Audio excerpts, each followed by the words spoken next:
Ny teny hoe Petera, rehefa avy mibebaka ianao dia maninona? Ampahirezony namanao, ampahirezony rahalanao. Ty hitodika aminao manokana androany.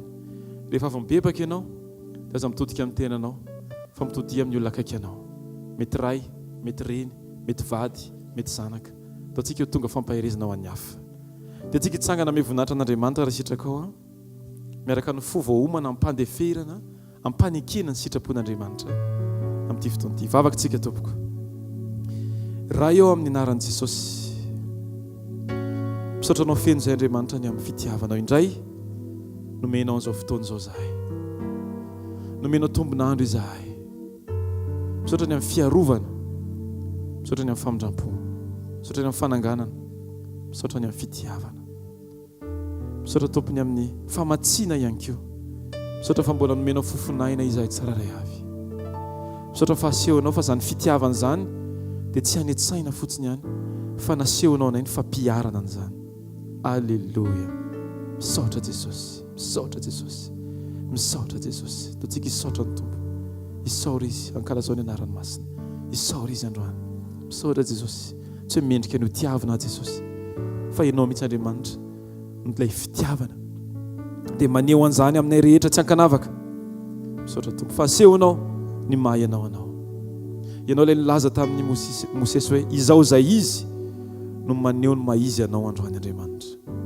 Amin'ny anaranao Jesosy, misaotra izay Tompo, ny amin'ny andavanandronay, ny amin'ny fiainanay, ny amin'ny zavatra eo amin'ny tontolonay, ny amin'ny fampianaranao anay, ny amin'ny fisedranao anay, ny amin'ny fitenenanao anay tsiraray avy, ny fibitsianao anay isanandro isanandro. Lazainao foana amin'ny fotoana rehetra.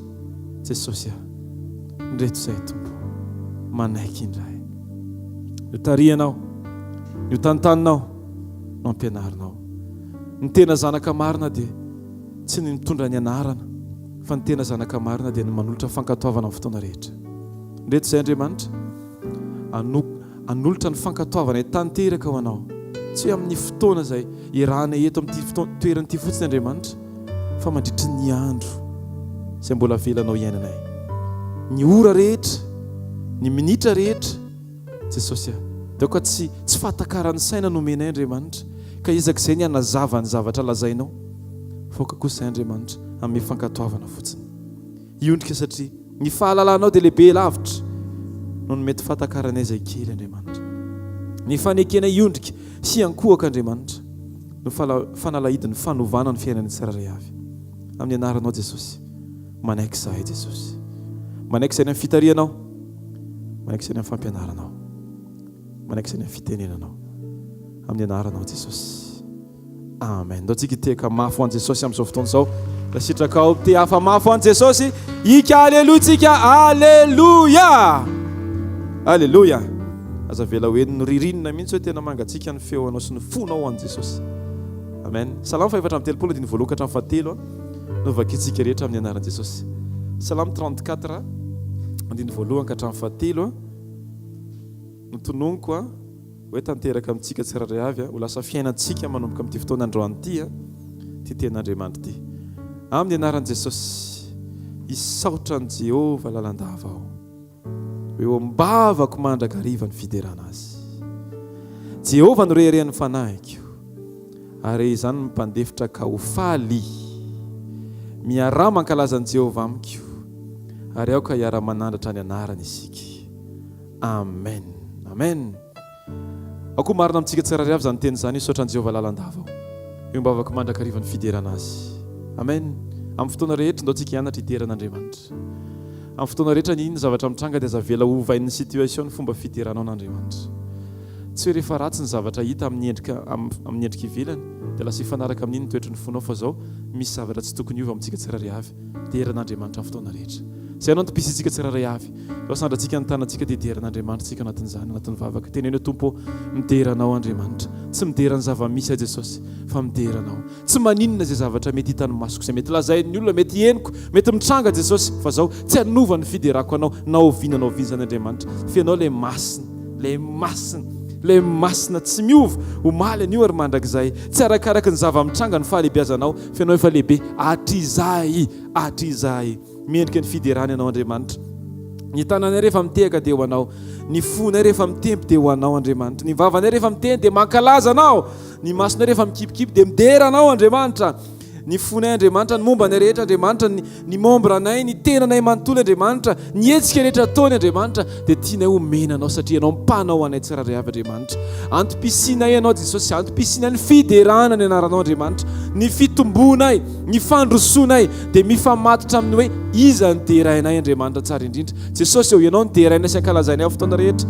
Aleluia, tsy voatery hitovy ny sary ao an-tsainay sy ny sary zavatra mitranga fa zao tsy ampiova mihitsy ny fiderana sy ny qualité ampiderana izay omenay anao zany Andriamanitra hideranao mandrakizay zay Jesosy. Fa tsara ianao, fa tsara ianao, fa tsara ianao, masina ianao Andriamanitra, le fahazavana, le fahatsarana, le mpamatsy, le mpanasitrana, le tompony zavatra rehetra Andriamanitra tsy toa. Aleluia, masina indrindra ianao, masina indrindra ianao, masina indrindra ianao. Alléluia. Suteka mafo an Jesosy androany. Alléluia. Mbola ataovy mafy antehaka ho an Jesosy a. Alléluia. Alléluia. Misaotra Jesosy a. Asandrato ny tananao any amin'ny Jesosy a, any amiray a. Ndao tsika tena isokatra ao anatrehany fotsika androany. Satria tongeto isika natrika azy, tongeto isika ho eo anatrehany indray. Misaotra Tompo ny amin'ny teninao. Misaotra sahady fa izany teninao izany Jesosy dia manafaka anay, manadio anay, mampianatra anay anao ny sitraponao Tompo. Ary indra aminay Tompo ny vavaka Mosesy ny teny Mosesy taminao hoe ko ankehitriny raha nahita fity taminao a, teo masonao a, dia ampalalao ny lalanao, ahalalako anao mba ahitako fity eo masonao ary hevery fa anao ty firenena ity. Tompo, zany vavakay androany raha mba nahita fity teo masonao zay, efa anao mariny ranao Jesosy eo dia aseho ianay ny lalanao, mba aizanay Tompo akatoanao, mba aizanay anao ny sitraponao dia mba hita fity eo masonao zay. O Tompo, milanao mandrakarivo zay, aza velanao andeha naizanay zay raha tsy mialohanay ny tavanao Tompo. Aza velanao andeha naizanay zay raha tsy mifanatrehanao ny miaraka aminay Tompo. Fa ho tody izay raha ianao no miaraka aminay amin'izao lalanay makany an-danitra izao Jesosy eo. Halleluia, misaotra Jesosy eo, misaotra Jesosy eo. Halleluia, halleluia, halleluia. Misaotra fa eto anivonay ny fanatrehanao, misaotra fa miaraka aminay eto ianao Jesosy. Misaotra fa eto ianao fanamasina. Sokafanay ianao ny fonay Tompo amin'izao fotoana izao. Halleluia, halleluia.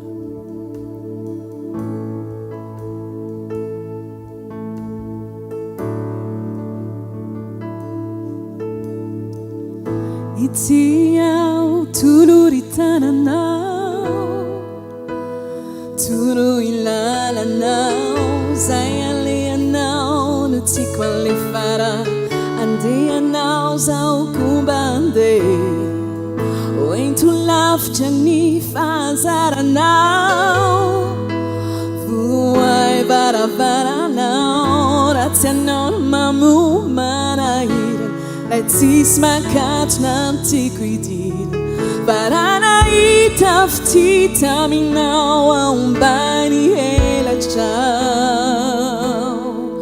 varana hita fity taminao batea hitako ny voninay trao, afenao tsy fakiny anao bantwe amila toerana akaiky anao, ofeno ahita tsy miatoe ny voninay trao, bataiwe aitondra ny fanahinao, kasiwa walala ampiwa ontiana mini fanatrehanao we find in a tsisike andinano o meu filho na marisike ande abunirano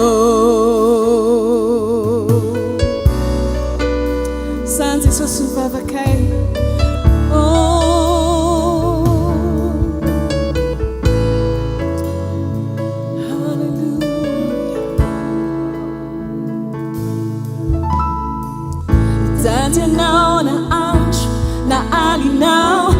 suenya menina lindali na giustiniato anza cugnarato fefa recuni feunao faratina yanao Jesus ba abelau awana tunuenya minao ti isia sakanai ti vokani lakara la mitenya now farana itafti aminao umbani elacha farana itafti aminao batea ita kuni naicha tikerich afeno tefakinya no batwe amile twena na aikakena ufenu aita tsimiatwe nivuni naicha batahiwe alitunja nifana inao sanitupo kasiwa wala ambiwa utiga fana chena mefaye jena tisi sige zanawangano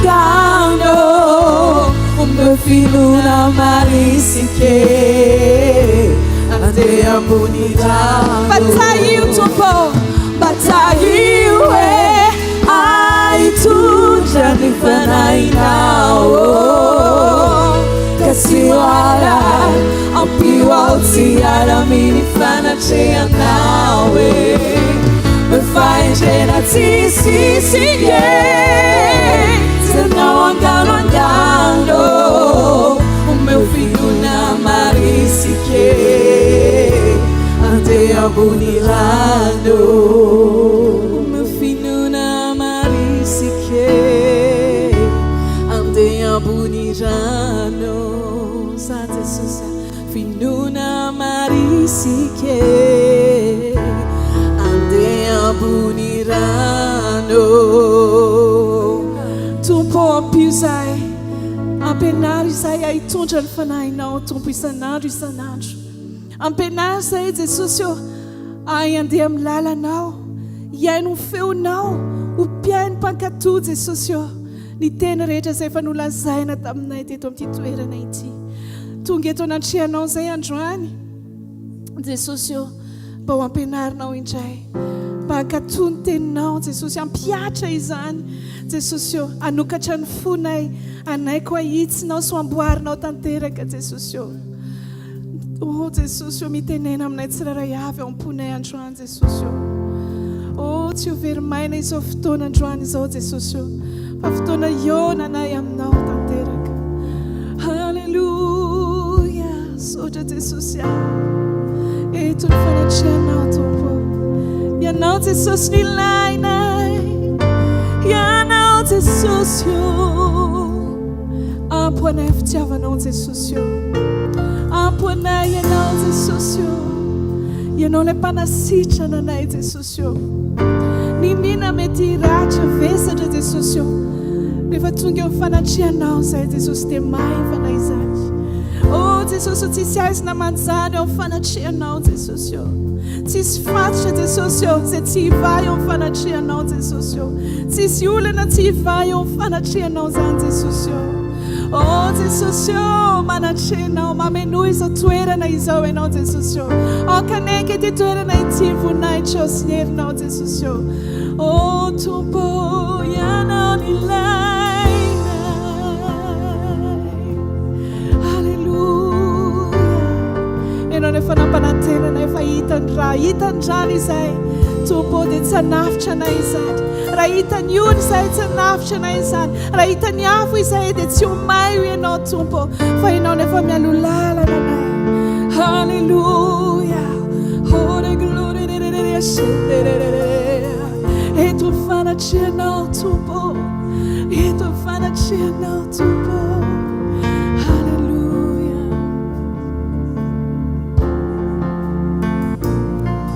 miazonay ianao jamamakinya fao mapituni ni onza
Jesosio satria renao Jesosy mameno ahy dia manana ny zavatra rehetra ampiany fitiavanao Jesosio tsy ampiana koa Jesosy zavatra hafa fa ampy amin'ny fitiavanao Jesosio matsoky anao Jesosio ianao no efa niteny Jesosio fa raha andeha hamaky ny hafa dia tsy ho may ho ianao raha mita ny ona dia tsy ho rendrika Jesosy eo.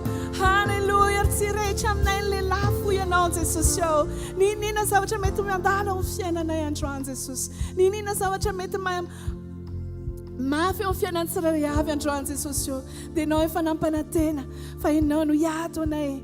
Eny Jesosy satria tsisy tsy hay atao ianao Tompo. Amin'izay mino ny anaranao, amin'izay matoky ianao Tompo. Halleluja. Dao ferintsika ampinoana izany hoe mino aho. Mino aho, ianao no ilaiko, ianao no panasitrana.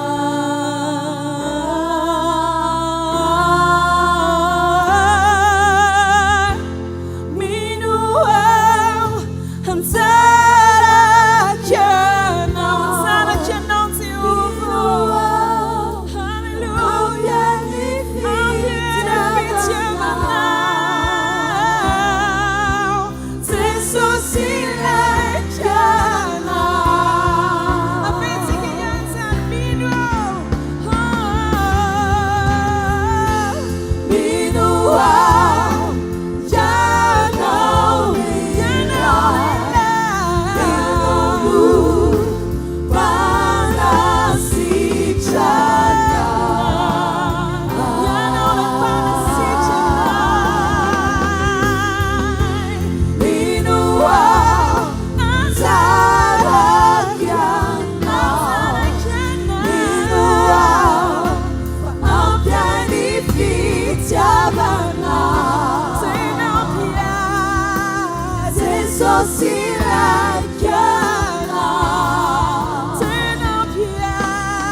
nifandai velunindray ao tsisy fisalasalana raha ny fitiavanao fa mamindrindra satria fantatro foko tena milanao mila nikasikiao ka ity ny tenako fa mamikio miena ny fitiavanao ovanao tanterakao alala miotranao wow tupo su kafakuano ni fuku usuri kiura tauju oki kiasi kiari jai iano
Tsaktakalina na inona na iza ny amamy ny fanatrehanao Jesosy sy nikasiky ny fitiavanao anay eo amin'ny fanatrehanao tahaka izao ankehitriny izao Tompo. Halleluja. Tonga eto izay ankohaka aminao. Tonga eto izay anatitra ny satrim-poninahitra eo an-tongotra ry mpanjaka ny mpanjaka sy tompony Tompo.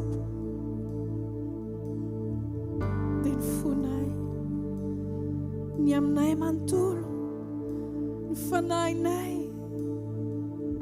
entinay ao anatrehanao avokoa izany eo an-tongotra Jesosy eo fa ianao ilay mendrika indrindra. Ianao no mendrika indray ny anja sy ny voninahitra. Ianao no mendrika ny fiderana sy ny fiankohofana tsara indrindra Tompo.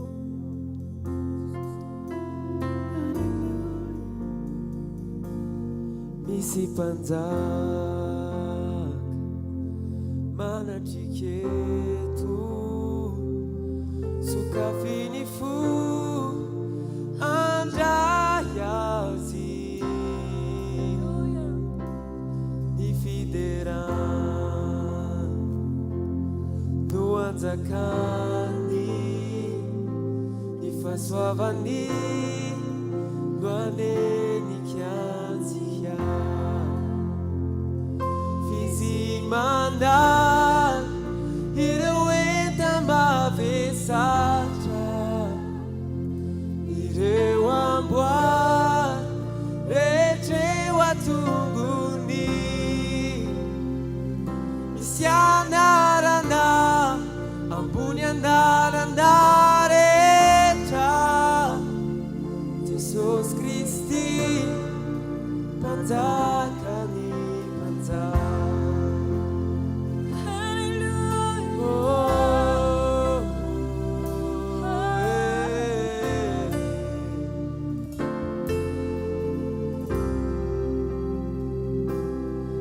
Azinyaty sy voninahitra medrikilay nandreso antsy nalevina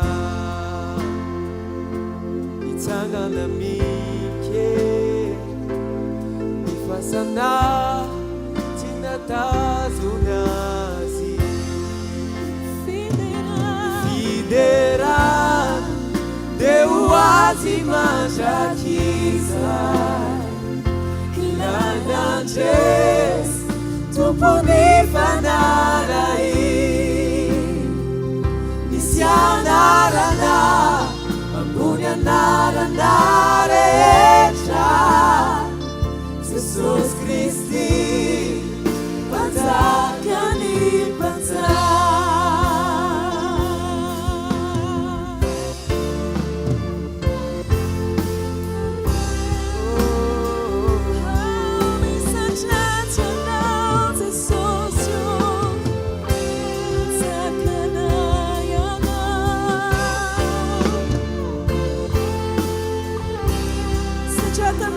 Cita tumba ana ni fiatia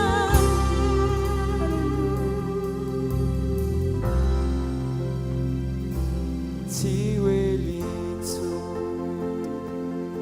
aitazisi niranumbas ufafami wawatanunda tapi terjadi siwelait ipamuti sekian isi mana iroeta mabesaca irewangwa rajewa tuguni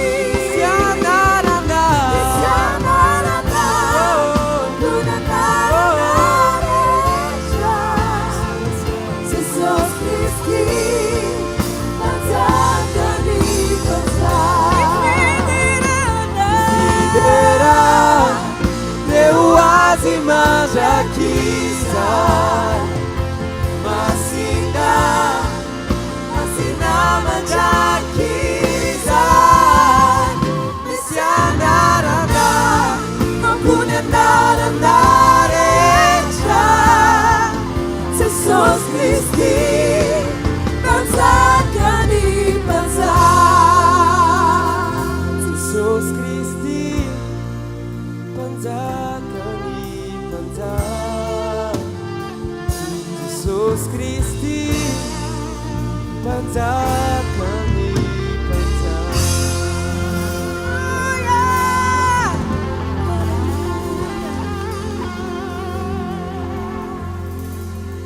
Alléluia. Manasantsika azo toerana. Tonga amin'ny fotoantsika amerenana ny voninahitra any amin'i Jesosy ny any izay nataony teo amin'ny fiainantsika.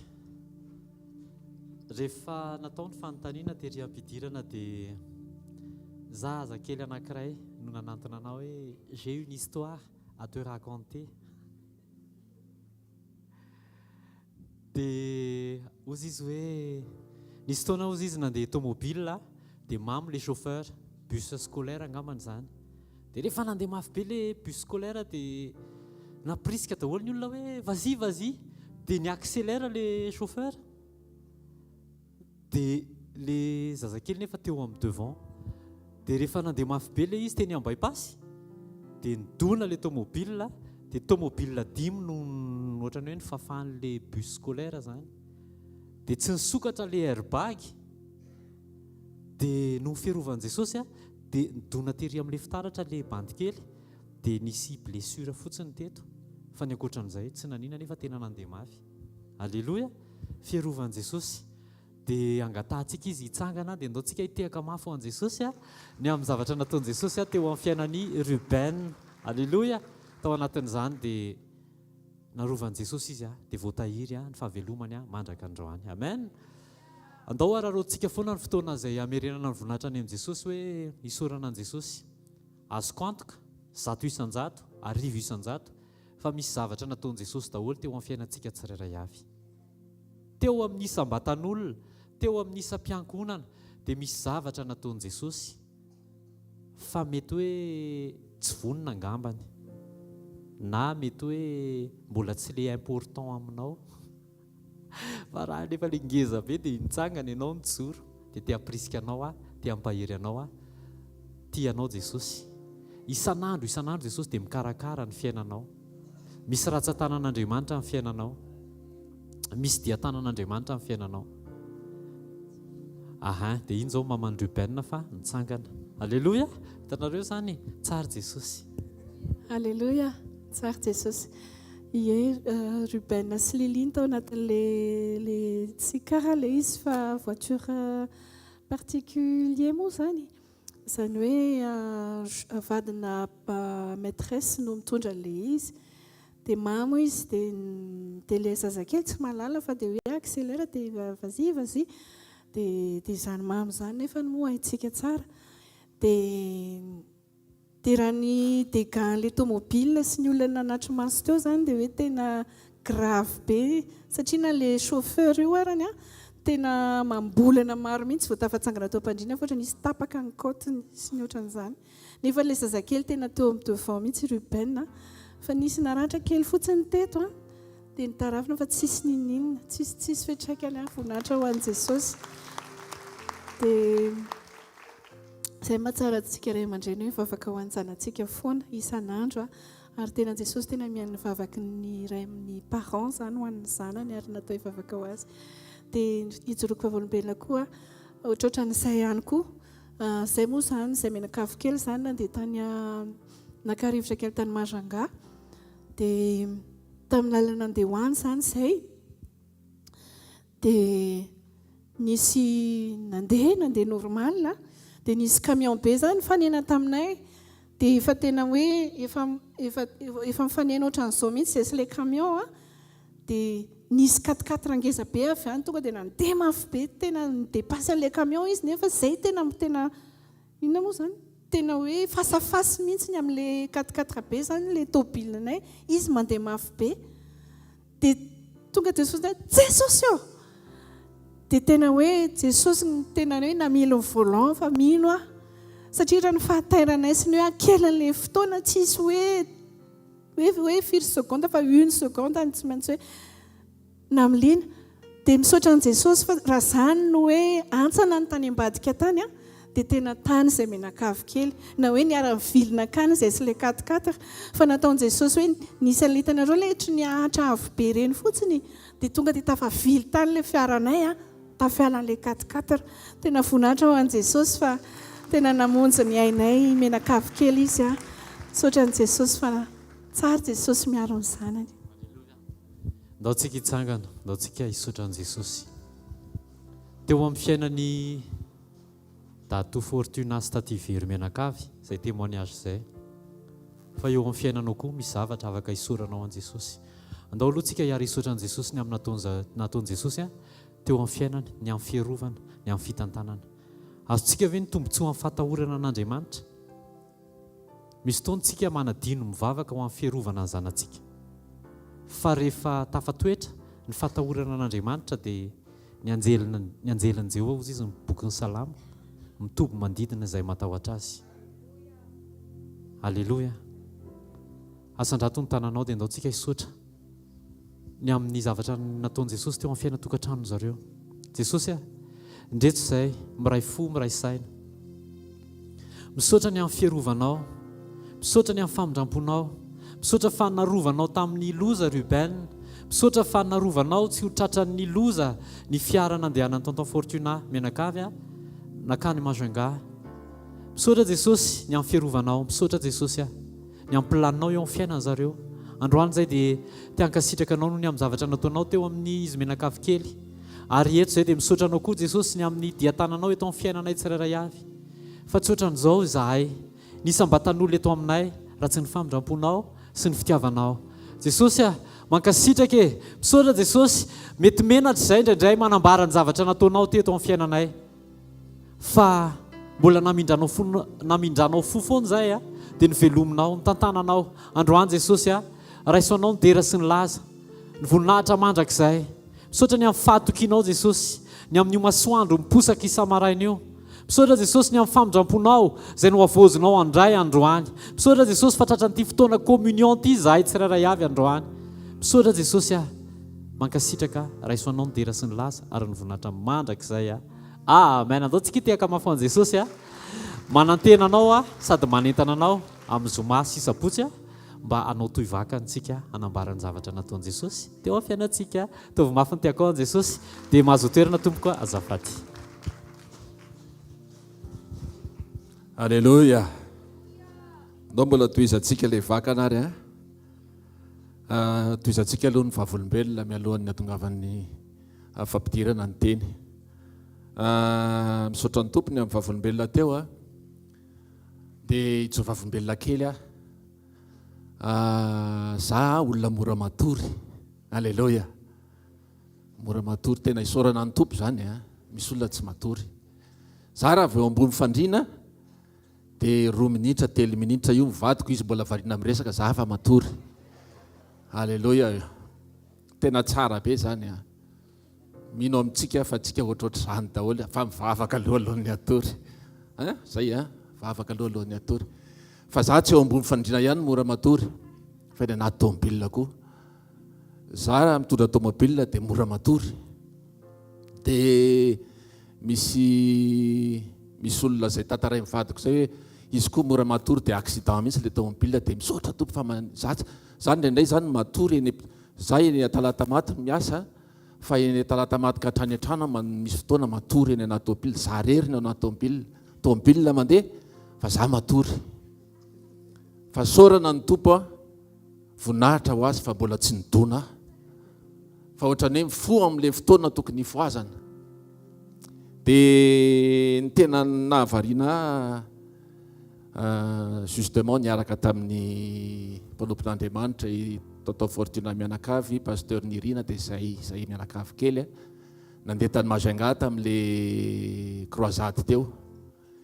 Dia ilay olona mora matory mifota amin'ny 5 maraina nanomana ny fandehanana ho any Mahajanga.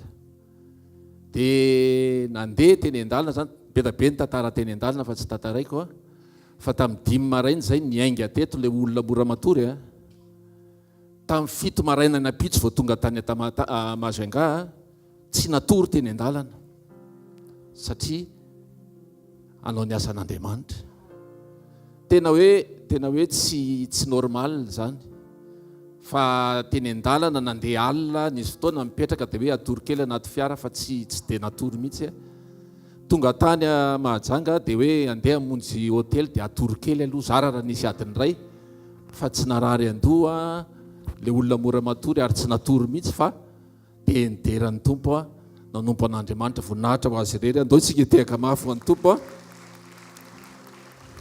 sarobidy zany andao tsika hivavaka ray amin'ny anaran'i Jesosy sotrany eo ny amin'ny zavatra rehetra tsy takatry ny sainay Andriamanitra anao eo amin'ny fiainanay androany zay tompo dia tsy hoe hiaino ny teninao fotsiny tsy hoe ho falifaly sy entanentana fa mba tena hiainana zany teninao zany tena hiainanay amin'izay segondra rehetra omenao anay makasitraka ray tario zay fanamasina amin'ny anaran'i Jesosy amen amen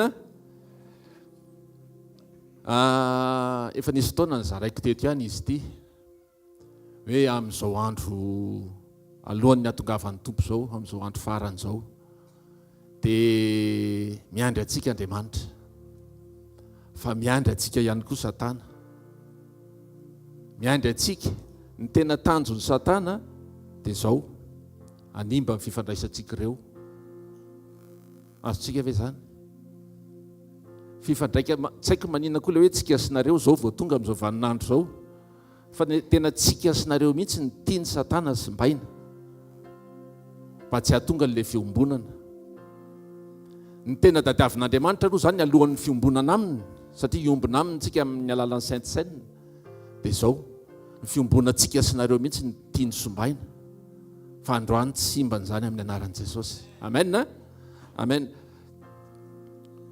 aitsika tsara ny tenin'Andriamanitra angamba tsy ho tantaraiko lavabe leo amin'ny Timoty 2:7 nomboka ny 9 misy an'ilay hoe any aparany dia zao titena sy ny karazana fa ny tena any aparany ny tena betsaka ao amin'ny ankapobeny dia mififandraisantsika ny simbain'Andriamanitra ny simbainy dia vola azafady tsy tiany mihitsy tsika hifandray nenge asombotsombony zany titeny zany dia karazany manimba ny fifandraisanao amin'ny hafa ihany koa ny olona ozy izy ho titena mpiavinavina ianao nga hiavinavina amin'ny tenanao rery fa tsy maintsy misy manodidina anao tsy mano ray sy reny fifandraisanareo amin'ny ray aman-dreny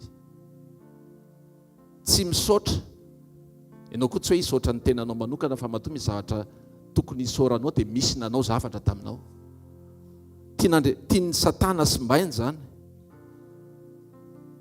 tsy manam-pitiavana mpanendrikendrika kriana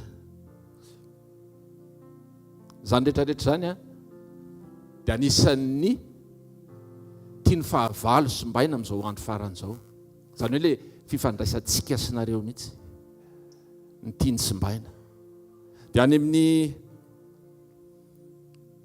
Galatiana 5:19 any koa izy dia mbola zany le fifandraisantsika mihitsy fifandirana fandrafiana fifampiandaniana fisarahana fitokoana tiany fahavalo hokorotanina satria raha vao tsika no mifankahazo eo raha vao tsika no mifankaty eo dia tsy hanana fahefana mihitsy izy amen amen ve zany sa tsy amen inona ny azo ambara ao anatin'izany any amparany efa lesahako teto any amparany dia ho simbain'ny fahavalo mihitsy ary tsy ho hitantaratra mihitsy fisian'ny vokatry ny fanahy eo amin'ny fiainantsika tsika lasa tsy tia raha vao tsy miombona tsara le fifaliana tsy izy fifaliana ntsony le fiadanana tsy mitoetra ntsony le fahalemem-panazany moa dia mitoetra be. Ndao tsika anao exercice androany raha mety ianao, misy mety ve aloha anao exercice mba tsy halava amin'ny fotoana. Ndao tsika hitsangana, ndao tsika hitsangana. Minao fa eto amintsika izao tsy misy mora tafotoana ntsony e. Tena tsisy eto tsisy olona mora tafotoana zany, ary tsisy olona manafitoana koa eto. Amen. Tsisy tsony, tsisy tsony. Eto amintsika koa tsisy olona manenjika zany tsony. Tena tsisy, za mijery eto tsy hitako tsony le olona manaratsy reny, tsisy eto tsony. Eto amintsika koa tsy misy olona kahidy tsony.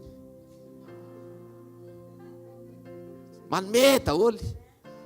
Ary tsy misy le olona mora mangataka reny koa. Tsisy tsony e. Eto amintsika eto tsy misy olona miavonavona zany tsony. Zao ary mba zao le exercice ataontsika. Ho an'ny mpivady sy mpianaka aloha raha mifanakaiky vao may mety a. Fa raha ho an'ny lehilahy zany afaka miteny amin'ny vadiny, androany vadiko moa esy dia afaka tifiriko à distance izy zany. Hoe lehilahy zany miteny amin'ny vadiny hoe za avereno ankizay hoe za ho an'izay misy vady eo fa tsy olon-ka fa tenenao an'izany a. Fa raha ohatra ka tsy eto vadinao dia tenenao am-paharam-panahy izy ihany. Zany hoe ho tianao foana hoe za. Dia za tsy hososotra aminao hoe na dia mahasosotra azy ianao tenin'Andriamanitra zany. Aza mora sosotra aminy ozy izy ny tenin'Andriamanitra. Na dia ianao hoe manataratsika isa maraina hoe mba avereny moa zany. Ho an'izay manambady na dia ianao hoe manataratsika isa maraina dia tsy sosotra aminao zany detay kely zany ane reto hoe tsisy dikany le zavatra ho antsika eto. Raha ohatra ka miainga avy any an-trano antsika izy variana amin'ny lokomena sy ny tsy fahitatro dia ianao sorena be satria hoe za hamonjy an'i Jesosy. Zao indray arany ny olona rehetrarehetra manodidina ohatra antsika le mizara fahasoavana le ho antsika rehetrarehetra dia ny olona rehetrarehetra manodidina anao resao androany. Manomboka androany hoe resao daholo manodidina anao manomboka androany hoe za tsy teny ratsy momba anao hoe za hiezaka, za tsy hanafitohana anao hoe za koa tsy mora tafitohana hoe na miteniteny foana azy ianao. Omaly ny fanena tamin'ny mpanompon'Andriamanitra tsy haiko izy na eto na tsy eto. Ato amintsika izy dia ozy izy za ozy izy rahalahy tena malahelo mifoko. Fa maninona marise za ozy izy kamo hamonjy fanatrian'Andriamanitra fa maninona misy olona ozy izy ao isan'andro nefa izy hitako ato foana ozy izy dia isan'andro izy dia manenjika ny afaka ataoko mihitsy ozy izy mitora azy pour diffamation. Ato amintsika zany tsy fantatra hoe maninona le izy fa ty révélation hoe fatalohan'ny maly fa omaly izy nyresaka an'izany dia ozy izy za hoe tena tongava foana rahalahy fa tena eto ambavaka izy satria izay mihitsy ny tadiavin'ny Satana le animba le fifandraisantsika sy nareo. Da vereny indray raha le exercice teo. Asa aloha jerena tsara izay tokony tenenina. Lazao indray manodidinao za hoe hitsikitsika aminao foana. Za hoe raha vao tonga eto dia hiarabanao za hoe tsy avinavina aminao raha azoko atao hoe dia ataoko câlin ianao. Tsisy coronavirus tsony hoe dia mifankatia foana tsika. Raha sanatria ianao manenjika hoe tiaviko foana. Eny ary ty anankiray ity tena important be. Ndao tsika hitodika any amin'ny pasteur. Mety ao ambadika eo izy fa tsy maninona fa hitodika amintsika fa reny le zavatra teneninao. Dia miteny amin'ny pasteur tsika. Pasteur zay tenenin'ny fanahy masina aminao hoe aza misy alatsaka hoe na dia makarary ara hoe indraindray zay pasteur hoe raha vao mivoaka eto menomenona ny anaty fiara efa maninona ny fiainanay tantarainao fa tantarao foana pasteur ny fiainanay hoe teneny foana zay na marary ary na manindrona aza tiana isan'andro hoe tantarainao ny fiainanay mba hiova am'izay zay ndao tsika tehaka mafy voninahitry ny tompo alleloia zany hafanamponao zany ndao tonga dia handray ampanompon'Andriamanitra sika ndao tsika tena tonga dia tena handray an'le fiainana miaraka amin'ny tompo alleloia alleluia ndao tsika dia tanina mafy be ho an'Andriamanitra fotsika manontolo alleluia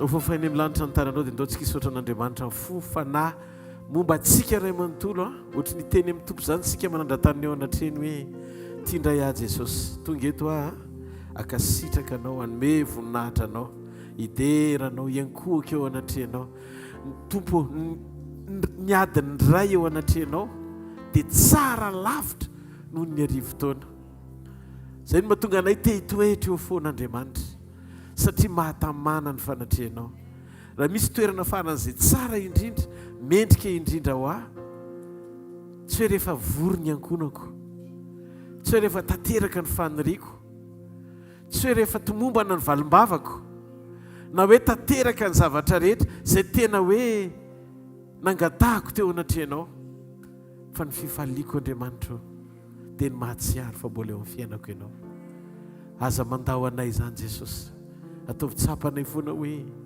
ny ambony indrindra sady mendrika indrindra eo amin'ny fiainanay dia ny fanatrenao dia hitoetreo amin'ny fanatrehanao tompo ano iry ny foko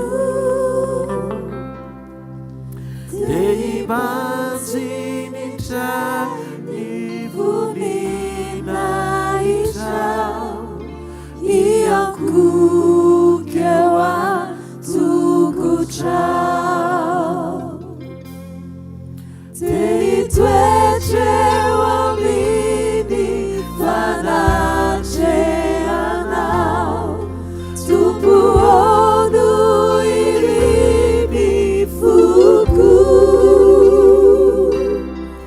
dia hibanjinitra ny vonina itrao hiankoka eo an-tokotrao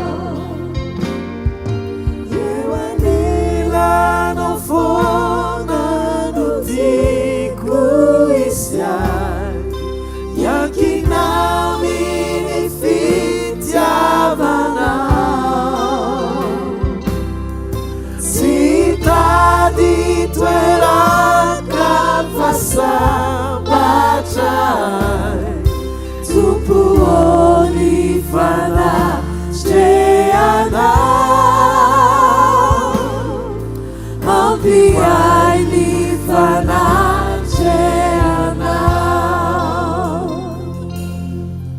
tompo ny fanatrehanao ampiay ny fanatrehanao ndao tsika tia tanana mafy eo an'Andriamanitra mahazo toerana tompo halleluia miarabantsika tsiray avy indray androany maraina tongotsika eto iombonao anaty fanasana mba fantatro ve mimpanasa antsika eto androany tsy olombelona mimpanasa antsika eto androany Jesosy mimpanasa antsika eto androany ary le tompo mifanasana manana ny voninao anao magaga fa ny olona rehefa manasa dia izay zavatra tsara indrindra ananana tsy fantatro hoe inona ny zavatra tsara indrindra eritreretiny sainao zao hoe tianao omena an'izay olona na sainao no eritreretinao fa manakaja indrindra eo imasonao tsy fantatro mety hoe gisany tiany ohatra mety hoe tsy fantatro vodienany tiany tsy fantatro mety hoe inona le sakafo faran'izay tsara tianao amboarina ketrehana anomezana haja n'le fanasana fianao amin'ny ony mpanasa fa za tehiteny aminao ny fanasan'i Jesosy tsy zavatra tsara indrindra azo nomena no atolony ao anaty fanasana fa ny tenany. Ny tenany no atolony atao hanina, hotsakoana, isitrahana, ary ny rany no nomeny hosotroana. Ambadika io fanasana io dia misy heviny ara-panahy foana. Nofo ny tena fihinana. Eritrereto izy mibary an'izao rehetra izao. Namorona ny zavatra rehetra rehetra azo no isitrahana tao edena.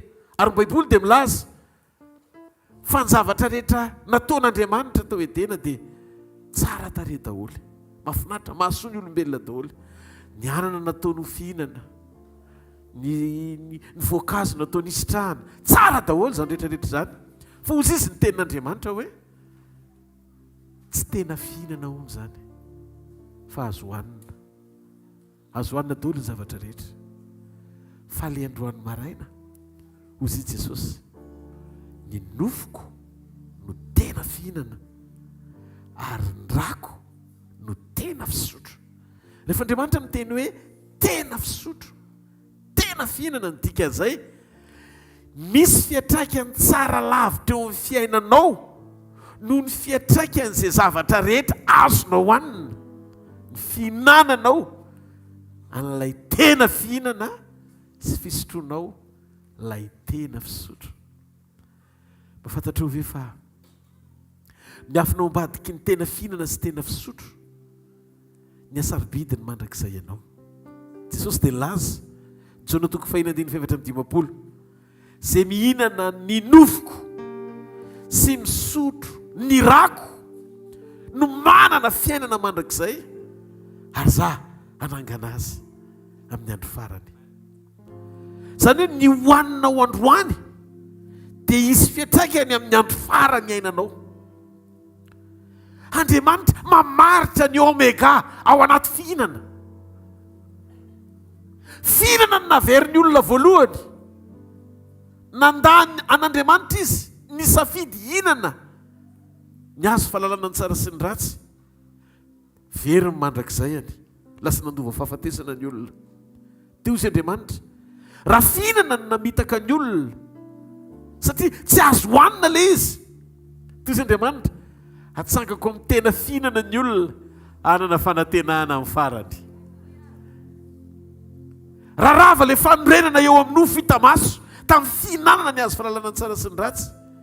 Naorona hitafony tsy fahalovana ianao amin'ny fotoana iverenany amin'ny fihinanana ny tena fihinana sy tena fisotro. Hoy Jesosy, antoky ny fananganako anao amin'ny andro farany, latabatra izay iombonako aminao ao anaty fanasana. Manasa anao Jesosy. Ty fanontaniana anankiray ity dia mipetraka foana ary izay no afatra hozaraiko anatin'ny fotoana fohy androany. Tsy lava be ny fotoana izarako ny teny androany, fa fohy nefa inoko hoe afonja tsara ao anatinao, anokatra ny masom-panahiko sy anokatra ny masom-panahinao ihany koa, iray tanteraka amin'Andriamanitra androany. Maro antsika ny manontany foana mikasika momba ny hoe inona no hifandraisan'ny fitsaharana amin'ny communion. Ny hifandraisan'ny fitsaharana na fiadanana amin'ny fiombonana amin'Andriamanitra. Izay no afatra androany.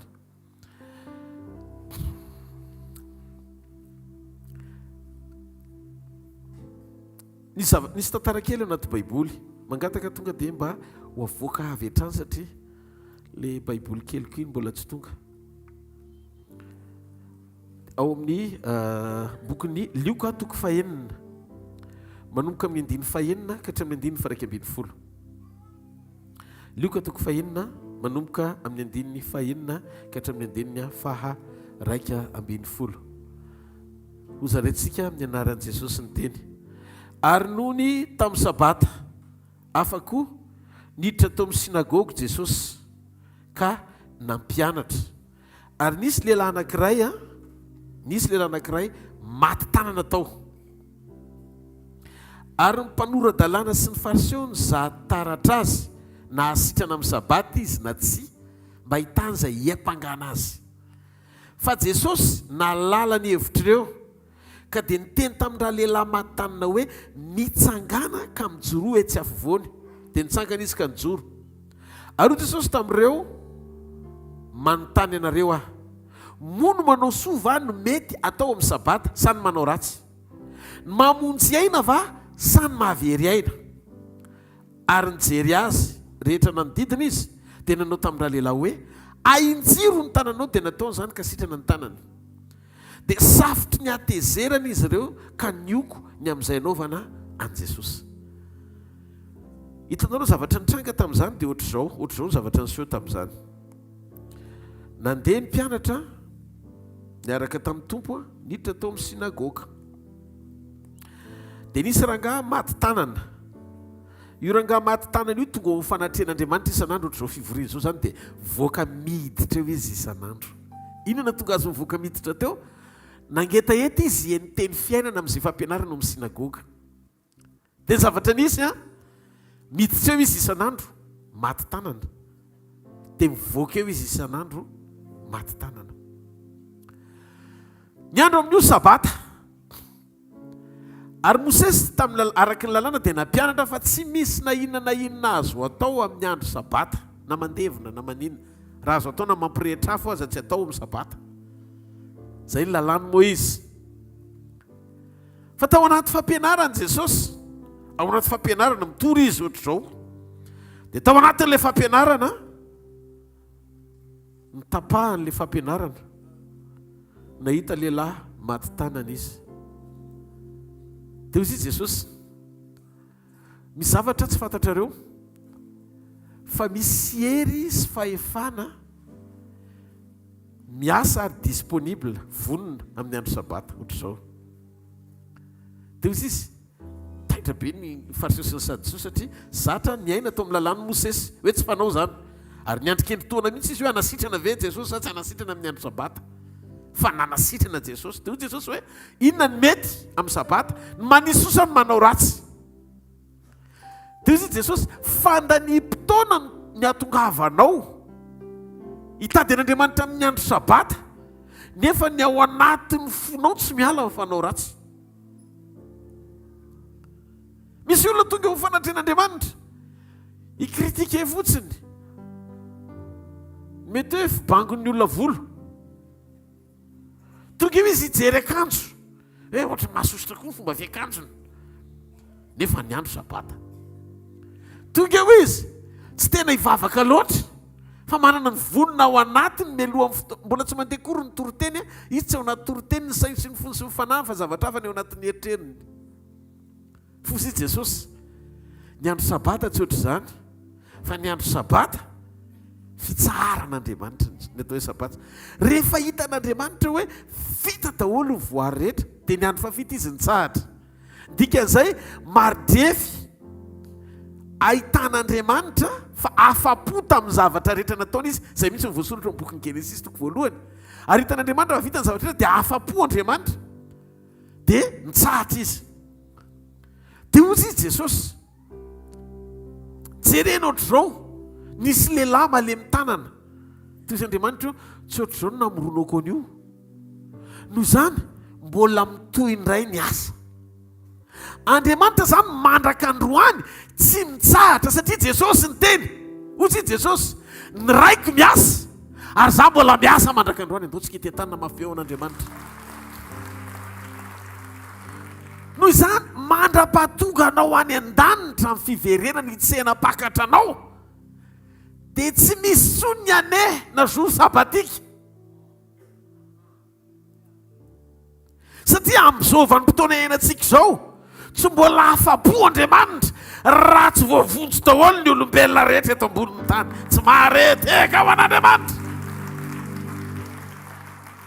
Dia mahafantatrareo ny jiosy tamin'izany rehefa latsinainy talata lahady, latsinainy talata larobia ka misy zoma dia manao ny ataony daholo. Fa rehefa sabotsy ohatra ny lanitra ny eo Jerosalema tsisy manota mivavaka daholo, tena olona tsara fa nabe mihitsy rehefa sabotsy satria nahoana voafetra ao anatin'ny andro le tena fiainana sy le fitsaharana. Dia hoy izy Jesosy, za no nomenareo fitsaharana. makanesa ty amiko ianareo rehetra zay miasa afatratra sy mavesatra etana fa za no anomenareo fitsarana. Tonga izy tamin'ny andro sabata nanasitrana, tsy fanao zany. Andriamanitra ny fanaon'Andriamanitra dia izy aloha no manao voalohany zay zavatra sainy ataonao. Tsika ny androany raha miankohaka amin'Andriamanitra, Andriamanitra nefa namafy fiankofana voalohany tamin'ny namorona antsika. Dikan'izay Andriamanitra tsy mampanao zavatra anao raha tsy izy aloha miaina an'izy voalohany. Matoantsika miaina fiainam-pahamasinana, nisy familiana lalina niala tamin'ny fahamasinana, iverinao amin'ny fahamasinana, fa Andriamanitra dia Andriamanitra masina. Dia zao ny zavatra nitranga. Tao amin'ny sinagoga, raha ohatra ka nanaraka ny lalàn'i Mosesy Jesosy, dia tsy tokony nanao ninina tsy nanasitrana, fa miverina izy ny apitso. Fa tao anaty fivoriana mihitsy izy. Nanasitrana marana nataony teo ampovoany mihitsy, nalainy dia nataony teo ampovoany. Hitan'ny olona rehetra hoe amin'ny sabata mihitsy ny fotoana mahadisponible an'ilay herin'Andriamanitra ikasen'Andriamanitra ny fiainan'ny olona sy hanovany ny fiainan'ny olona zay manapahatakarana ka misokatra fa misy fahatsarana ao am-pon'Andriamanitra na tonga azy namorona ny sabata. Ka raha tsy tafatoetra izay fahatsarana izay dia tsy mitsahatra amin'ny asan'ny Andriamanitra raha tsy tateraka araka ny sitrapony ny zavatra rehetra. Noho izany androany maraina manany ianao fanantenana fa hikasika ny fiainanao Andriamanitra. Dia ametraka Jesosy hoe zany fivoriam-bavaka tsy misy fanovam-piainana zany dia tsy fivoriam-bavaka. Io rangahy io miditra maraina mihaino fampianarana voaka. Malazo ny tanany miditra eo, malazo ny tanany mivoaka eo isaky ny sabata. Ny fona nefa mangetaeta hiaino izay indray zavatra avy amin'Andriamanitra. Fa zao mba tonga izy tamin'io fotoana io dia sendra tao Jesosy. Jesosy sendra tao, hita ny etaetan'ilay rangahy ny tenin'Andriamanitra. Jesosy eo anaty fivoriana amin'ny andro sabata, dia hoy izy Jesosy hoe Andriamanitra tsy tsahatra amin'ny asako raha tsy tanteraka amin'ny fanafahako an'ity lehilahy maty tanany ity. Io rangahy io ao anaty Baiboly no vakitsika teo. Tsy mbola nisy fotoana io rangahy io nangataka tamin'i Jesosy hoe mba sitrano ny tanako. Fa zao tratran'ny assistance vao maraina izy. Tonga dia tratran'ny fanotronana vao maraina. Dia hoy izy Jesosy hoe anjiry fotsiny ny tananao dia nahinsitra ny tanany dia velona ilay tanana maty amin'ny andro sabata. Ary nijery azy rehetra manodidina izy dia nanao tamin'ny raha lehilahy hoe ainjiro ny tananao dia nataony izany dia sitrana ny tanany. Zany hoe misy herim-panovana vonona ao am-pon'Andriamanitra tamin'io andro sabata io zay natonga an'Andriamanitra namaly nanao asa soa sy fahatsarana teo amin'ny fiainan'ilay lehilahy maty tanana. Dia nitranga ilay fahagagana. Dia metra-panontaniana hoe fa naninona no nataon'i Jesosy zany? Ny antony dia tsotra ary marina ilay izy.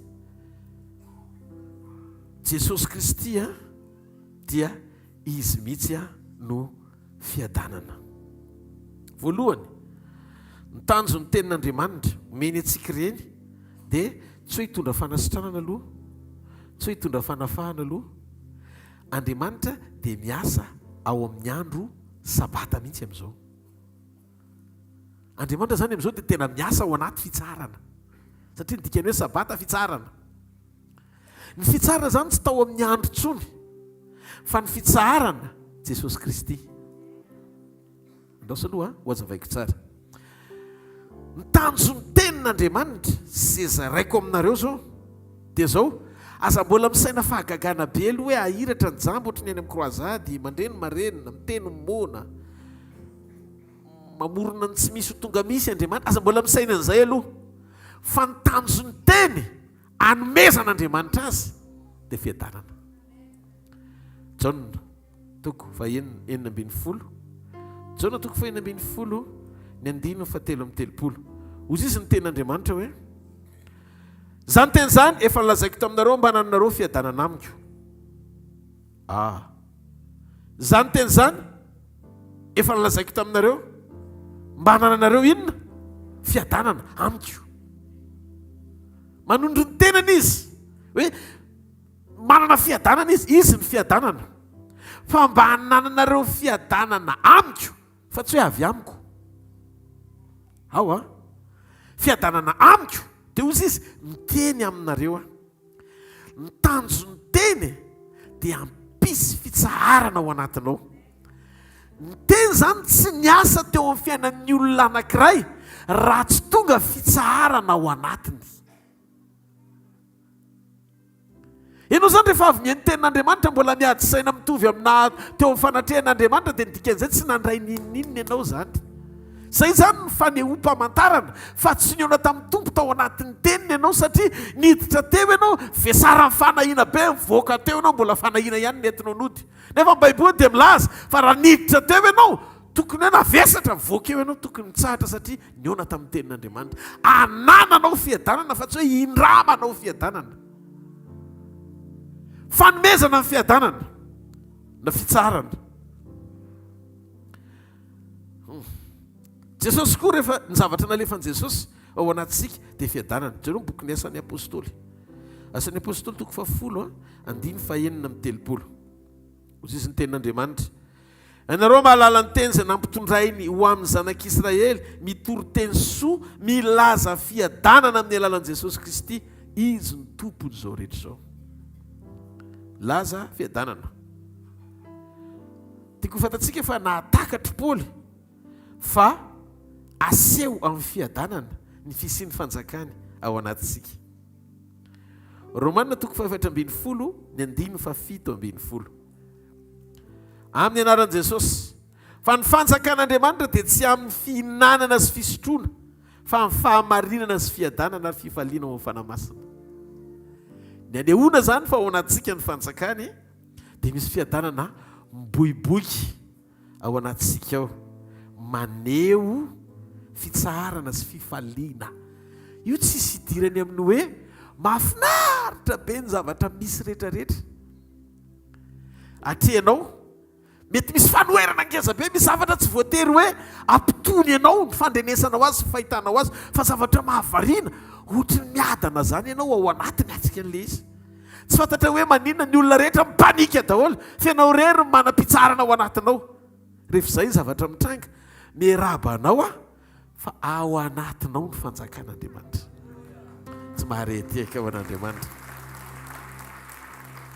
Tsika ihany koa dia voalaza fa izy rehefa tonga eo amin'ny fiainantsika dia maninona mameno antsika amin'ny fiadanany. Romanina toko 10:17-30. Ary Andriamanitry ny fiadanana ne ho aminareo rehetra. Andriamanitry ny fiadanana. Izy no Andriamanitry ny fitsarana. Izy no Andriamanitry ny fiadanana. Hiditra lalindalina kokoa tsika. Hiditra lalindalina kokoa tsika. Io fiadanana io dia miasa ao amin'ny tontolon'ny fahamendrena. Rehefa ao amin'ny sitrapon'Andriamanitra tsika dia miasa ho azy ilay fiadanana. Raha vao tsy eo amin'ny sitrapon'Andriamanitra tsika dia tsy manam-piadanana. Jesosy dia niteny an'ity teny ity, mila fantatsika aloha, Matteo toko 10. Zany no mahatsara ny fianarantsika sy ny fandraisantsika foana ny toe-panaraka an'Andriamanitra.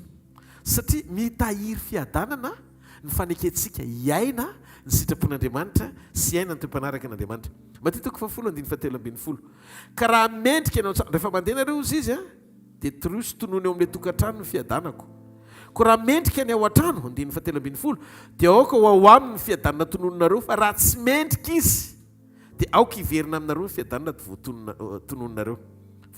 Zany hoe tsika zany rehefa mitonona fiadanana eo amin'ny fiainan'ny olona ka tsy raisiny satria tsy mendrika ilay olona ndray ilay fiadanana dia verina any aminao ilay fiadanana izay nitonononao. Fa raha mendrika ianao dia voarain'ilay olona ilay izy. Halleloja. Noho izany mitaky fiainam-pahamendrena ny fitehirizana fiadanana sy fandraisana fiadanana. Ao tsika tsika zany rehefa tonga amin'ny tokantrano anankiray, ndao tsika hijery ny bokin'ny Lioka toko 10. Ny andininy 5 hatramin'ny andininy 9 amin'ny anaran'i Jesosy. Ary izay trano hidirinareo dia lazao aloha hoe fiadanana ao amin'ity trano ity.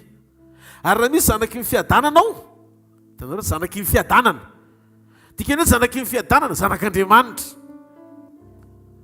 Andriamanitra Jesosy Kristy ary izy ny fiadanana. Hitanareo amin'izay le fitsaharana tsy andro tsony fa Jesosy tsy marety akao an'Andriamanitra. Dia ozy izy raha misy zanaky ny fiadanana ao dia hitoetra ho amin'ny fiadanana tonononareo. Fa raha tsy zany dia hiverina ho aminareo ihany zany. Zanaky ny fiadanana. Ary inona kay ny zavatra nataon'i Jesosy tahoriany fitsanganany tamin'ny maty? Zavatra nataon'i Jesosy tahoriany fitsanganany tamin'ny maty ao am-bokin'ny Jaona toko 20. Jaona toko 20 ny 9:20 ka hatramin'ny 9:120 amin'ny anaran'i Jesosy. Ary rehefa harivan'ilay andro voalohany tamin'ny herinandro, raha voarindrina ny varavaran'izay niangonan'ny mpianatra noho ny fahatahoran'ny Jiosy, dia tonga Jesosy ka nitsangana teo afovoany dia nanao taminy hoe fiadanana ho anareo. Voanitsangana Jesosy ny harivan'iny tonga dia fiadanana nomeny voalohany. Ary rehefa nilazana izy dia nasehony azy ny tanany sy ny lanovoany, dia faly ny mpianatra raha nahita ny tompo. Ary hoy indray Jesosy tamin'ny fanondroany indray, fiadanana ho anareo tahaka ny nandranoray ahy no andrahako anareo kosa. 9:20. Rehefa nilazana izy vao nanisy fofinaina ka hoy izy hoe raisy ny fanamasina. Ny deuxième souffle, zany hoe le fofinaina fanondroany amelona ny fananao dia tsy azonao raisina melohany nandraisanao fiadanana. Fiadanana aloha vao fanamasina. Zay mahatonga ny apôstôly Paoly amin'ny Romana 5:5 milaza fa ny fanahin'Andriamanitra nentiny nampidina ny fitiavany ao anatsika. Ny tanjon'i Jesosy zany dia ny ahatonga antsika tsirairay avy anana ny fiadanany. Zavatra omeny Jesosy voalohany dia fiadanana. Mahatsiaro tamin'ny zanak'Israely amin'ny boky Exodosy 4:7-7. Korotana ry zareo satria Egyptianina aoriana ranomasina mena eo aloha. Tsy hoe rehefa teren'ny ranomasina ianao mena sy ny Egyptianina aoriana dia hikorotana be ny fonao fa ozy izy Andriamanitra tamin'ny zareo mitsahara aloha, manana aloha fiadanana. Tenenry zareo angina. Fa rehefa mangina zareo vao mitsangana ako. Zany hoe na ny présence na ny assistance divine na ny fanotronan'Andriamanitra dia tsy mihetsika raha tsy manaiky anapa-kevitra ianao aneo fiadanana. Dia zay mahatonga antsika resaky mifankahita dia miteny hoe peace, fiadanana. Halleluja! Satria ao ambadiky ny fiadanan'Andriamanitra manova zavatra. Ro karazana couleur na miracle rehetra nisy teto ambonin'ny tany dia fiadanana daholo aloha ny fanombohany. Ny zavatra omeny Jesosy voalohany ianao, miaona aminao izy ny mahamaika azy tsy hamahany olanao. Tsy hanaisotra ny vesatra ao aloha fa ny anomenao fitsaharana. Makanesa aty amiko ianareo rehetra izay miasa fatratra sy mahavesatra entana, fa za no anomenareo fitsaharana. Mateo 5:20. Mianara amiko fa malemy fanahy sady tsy miavona am-po dia hita fitsaharana ao amin'ny fananareo nareo. Zany hoe ao ambadiky ny faneketsika iaina hianatra amin'i Jesosy fahalemem-panahy. Hitanareo ny fitsaharana zany dia miara-miasa amin'ireo vokatry ny fanahy rehetra, ny fiadanana. Ireo vokatry ny fanahy rehetra zany tsisy hoe tia ny anahy maherihery kokoa dia eto alatsaka kely. Mifampitantana ireo vokatry ny fanahy reo ary mifameno. Ianao zany rehefa mianatra amin'i Jesosy, tsy hoe tonga eo amin'i Jesosy ianao hianatra tenin'Andriamanitra mba ho ampiasainy amin'ny fomba mahagaga. Hitanao le motivation. Zay ny hery motivation. Ny hery le motivation ao anatinao. Inona ny hery manetsika anao ahatonga anao hiaino an'Andriamanitra. Fa raha nitaridalana omen'Andriamanitra, eto ny zioka kosa izy ka menara amiko fa malemy fanahy sady tsy miavona am-po dia hita fitsaharana ao amin'ny fananareo nareo. Zany hoe tsy hita fitsaharana ianao raha diso ny zavatra ianaranao. Raha tonga eo amin'i Jesosy ianao hianatra miracle, mety ho azonao ihany le izy, fa ny zavatra ampisaina ao anatinao tsy mahatsapa fiadanana zany ianao. Ny fiadanana sy ny fampiasan'Andriamanitra anao, olona ampiasain'Andriamanitra amin'ny tenen'izany, fa tsy mitahiry fiadanam-po ao anatinao. Fa ny fiadanana dia voatahiry amin'ny toe-panaraka an'Andriamanitra. Rehefa manantona an' Jesosy tsika dia mianatra amin'ny toetrany fa tsy mianatra amin'ny fanaony.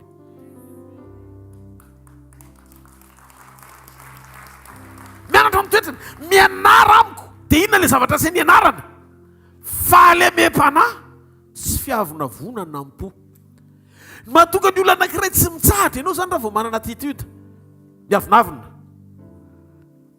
manana fahalemem-panahy aza mitorotoro teny amiko za mampianatra ninina fa tsisy nininina raisina ny aminao satria mbola tsy niona tamin'i Jesosy akory ianao. Ny olona niona tamin'i Jesosy mandray fampianarana aminy, mandray fampianarana aloha vao mampianatra. Ka raha miteny Jesosy hoe ataovy mpianatro ny firenena rehetra, tsy teny toriana aloha le izy fa toetra iainana le izy satria le fianarana nomeny maka satria ty ianarana. Ny fijoroana dia mamaly kokoa noho ny fitoriana. Tsy kine tsy tonga eto amin'ny altare na pupitre anao étalage de connaissance hoe za mahalala tenin'Andriamanitra be dia be fotsiny dia seoko anareo fa ohatr'izao daholo ny clé sy zavatra tokony atao mba ahatonga anareo tena hoe irehetsa.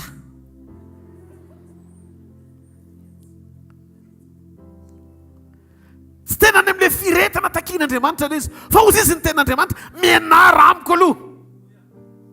Dia ozy izy inona ny anarana aminao? Raha manontany mianara amiko dia fanontaniana petraka voalohany inona ny anarana tompo? Tonga dia nyteneniny malemy fanahy sy tsy miavonam-po toe-panahy araka an'Andriamanitra. Dia ozy izy rehefa izay ny toetranareo dia ahita fitsaharana, ahita fitsaharana, ahita fitsaharana zany hoe misy zavatra hitanareo aorian'io fianarana io. Ny diplôma zaraina aorian'ny fitoeran'ny fahalemem-panahy sy fiadanam-po dia degré ambony amina diplôma tsy ananan'izao tontolo izao fa maneho an'i Kristy atao hoe fitsarana. Mahita olona be dia be afam-panadinana androany maraina, mahita olona be dia be afam-panadinana androany maraina satria ny fitsaran'i Jesosy ho ao anatinao. Olo fahalemem-panahy daholo tsika menakavy. Ianao zany tsy ilay karazany olona tokony miketoketoka be reny. Avy any ianao dia tonga dia ohatrany hoe tsy avy ninona tantely zany ny endrikao fotry ninana voasary makirana sy sakay.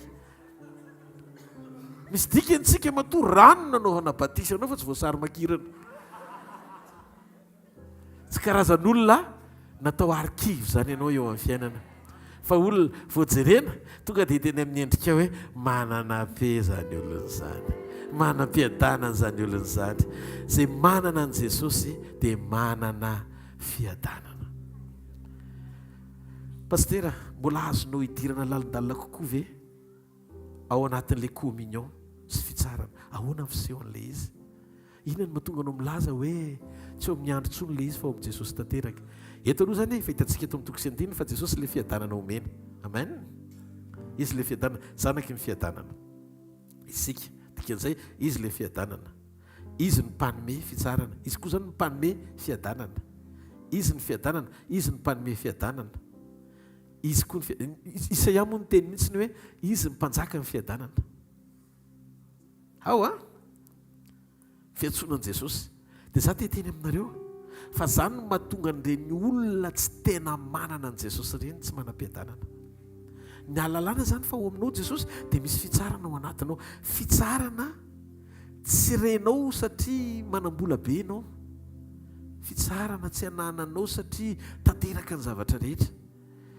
Tsy izay ilay izy fa fitsarana renao mihitsy ao anatinao ivelany zavatra rehetra ilainao sy ny fahatanteran'ny fanirianao. Fitsarana azo sedraina. Zay ilay hoe misy trasy napetraka Andriamanitra ao anatinao. Mamela trasy Andriamanitra, trasym-piadanana. Ary io tsy azo esorona aminao rehefa ao Jesosy, fa io mipirofo-panehoana fa ao anatinao izy. Ianao rehefa nandray Jesosy zany dia mitondra fiadanana mandehandeha, dia ao anaty korotana raha ao ianao dia misy filaminana. Zay mahatonga ny endrika mazanak'Andriamanitra mitondra fampihavanana fa tsy fampisarahana. Somary etieka ao an'Andriamanitra. Sambatra amin'ny mpampihavana fa izy no atao hoe hitanao mipetraka ilay izy. Zany hoe vokatry ilay fiadanana dia fahatsaram-panahy voaza toetra. Dia mahatsiaro ny ten'Andriamanitra hoe fa ny zavatra ina dia miara-miasa ahasoa izay ten'Andriamanitra. Ao amin'ny Romana 8:20. Io tsy ny teny hoe fa ny zavatra tsara dia miara-miasa ahasoa izay tena fa ny zavatra rehetra. Fa maninona ny zavatra rehetra? Ilainy Goliata anehoana fa voaositra Davida. Ka ny ositra tsy mitondranao eny amoron'ny rano fialan-tsasatra fa mitondranao any amin'ny dezera hahiatrika Goliata. Satria ao anaty ny onction manjary tsy miasa raha tsy misy opposition. Donc miara-miasa mahasoa ny fisiany fanoerana sy ady mba hanehoana ny fitombonao ara-pahasoavana eo amin'ilay dingana hitondran'Andriamanitra anao isan'andro. Noho izany aza vela ampitanondrika anao io problème io, mitraka fa misy fiambonana amin'ny fiadanana ao anatinao, mitraka fa misy teny fiainana hitondra fitsarana ao anatinao, mitraka fa mifandresena ho anao efa vonona amin'ilay fiadanana ao anatinao, ahatonga anao ahita ny herin'Andriamanitra sy ny fahatsarany sy ny fisandratany sy ny voninany. Te hafa mafy hoan'Andriamanitra. Halleluja. Ilainy io fa mahatonga ny tsy zakanao satria tsy tsarenao ara-piombonana ny fisin'le fiadanana.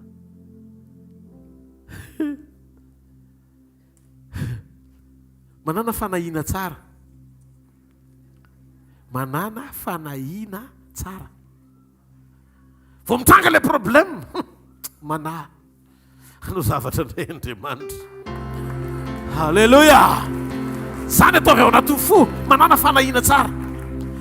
Ny zavatra amin'izao ngeza indray ny zavatra isehoana eo ambadika izao zavatra izao. Ohatra ny taraikiraiky ilay valimavaka fa mahita anao ny hafa mijoro vavolombelona hoe halleluja mifalia amin'ny hitany masonao iny, fa raha eo anatina fivoriana ianao nahita fa ny zavatra anankiray nataon'Andriamanitra tamin'ny hafa manana antoka fa le maharitraritra ao aorianao ngeza lavitra no ilay hitanao androany. Halleluja. Tsy mitovy mihitsy ny famasaky ny anana sy ny famasaky ny tongotr'omby. Ary ny tsiro koa rehefa avy eo tsy mitovy. Aza maiky mihinana tongotr'omby mitovy amin'ny orana andrahoana anana. Antoka ny lela ny tsiro tsy misy mandrirodrirotra ianao atahorana hatramin'ny nify raha ohatra ka somary efa sy zokonjokony ihany izany nify izany. Ny mpanofa moa tonga dia manao hoe oka. Hitantsika tsirairay avy Andriamanitra. Hitantsika tsirairay avy ao Andriamanitra. Dia hoana mipetraka ilay izy. Manana fitsarana ianao. Tsy andro fa Jesosy ao anatinao. Ahoana misehoan'ilay izy? Izy ny sabata. Izy ny tompony sabata. Ary io fa fanoan'i Jesosy. Izy ny mpisorona be. Izy ny sorony eo ambony latabatra. Ny rôla rehetra amin'izay ilainao Jesosy rery.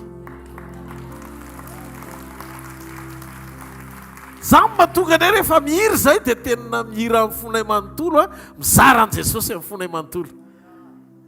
Jesosy rery ihany filazantsara so nentin'ireo mompo torina amina mazina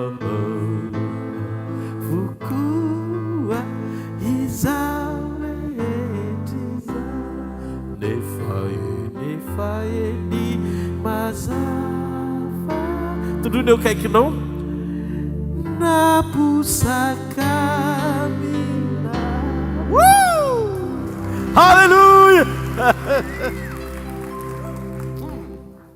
Dia hoana fisehony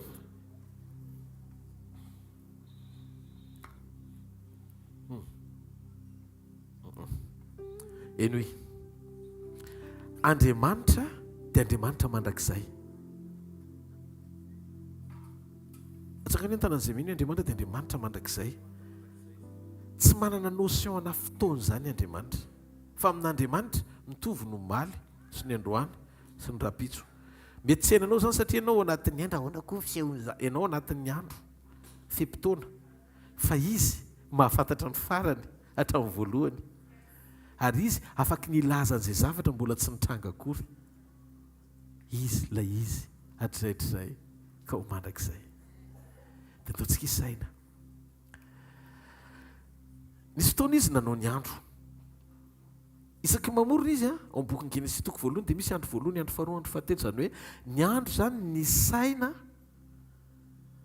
arakaraky ny amin'ny tan'Andriamanitra sy zavatra ny foroniny. Ao dia avy eo nasiany andro anankiray tao anatin'ireo enemana nesan'ireo atao hoe fitsarana, atao hoe sabata. Ao tsika dia zao lasa nyrona tao amin'ny andro anankiray daholo ny fifantohan'ny olona hoe teto Andriamanitra no nitsahatra dia tokoa tsika vao mitsahatra voatapitra io andro dia manota ny olona ny Genesis toko voalohany Adama mbola tsy niodina raha nanao ny sabata Andriamanitra fa tsy hoe tahorian'ny fihodinan'ny Adama vao namorona sabata Andriamanitra noho izany ilay sabata fotoana anankiray natao hanehoana fa nitsahatra Andriamanitra tamin'ny asany rehefa hitany fa tsara avokoa ny zavatra nataony zao anefa i Adama ny fotom-panorenana hiazonana amin'ny fahatsarany zavatra rehetra solitenan'Andriamanitra hita maso hitandrina sy hiasa any Edena dia noho amin'izay i Adama averiko indray taty ivelan'ny Edena no foronona vovoka namoronana ny Adama Edena toerana sa mahafinaritra feno zava-maitso dikan'izay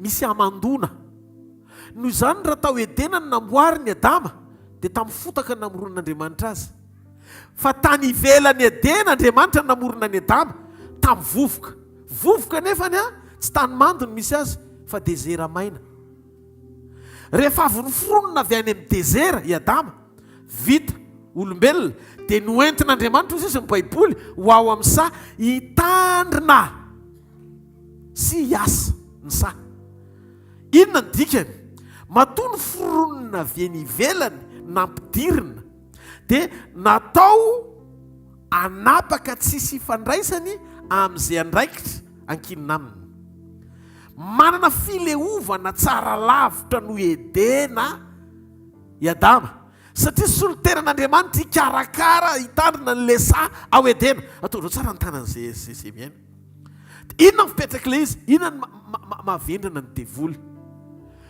fafany ao anatinao ny fisinzan'ny programa zany hatramin'ny voalohany ahoana ny mafany an'ilay izy ohatr'izao ny mafany an'ilay izy fafany ilay izy amin'ny fanovana ny rafitry ny zavatra rehetra rehefa nalainy devoly le fahefana tany amin'ny Adama anapaka ny sa dia lasa izy no nitantana ny tany zay no mahatonga ny baiboly milaza hoe zao tontolo zao izy dia ho atanan'ilay ratsy nikorotana amin'izay ny tany sy zay rehetra eo aminy satria tsy izay nanankinan'Andriamanitra azy no mitantana azy tsy haingo tsy ao anatin'ilay kapasité le fahendrena sy tsy ao anatin'ny devoly ilay izy dia zay mahatonga azy manakorotana lasa vavy ny foronan'Andriamanitra lasa landrena nasainy miaraka vavy sy vavy nasainy miaraka korotana ny tany mifamotopototra ny olona reny zavatra rehetrarehetra hitanareo hoe korotana rehetrarehetra ivela ny volontén'Andriamanitra ireny ny fahefan'ny Satana vokatry ny havendrana ny tsy mahay mitantana ny tany dia victime daholo dia azony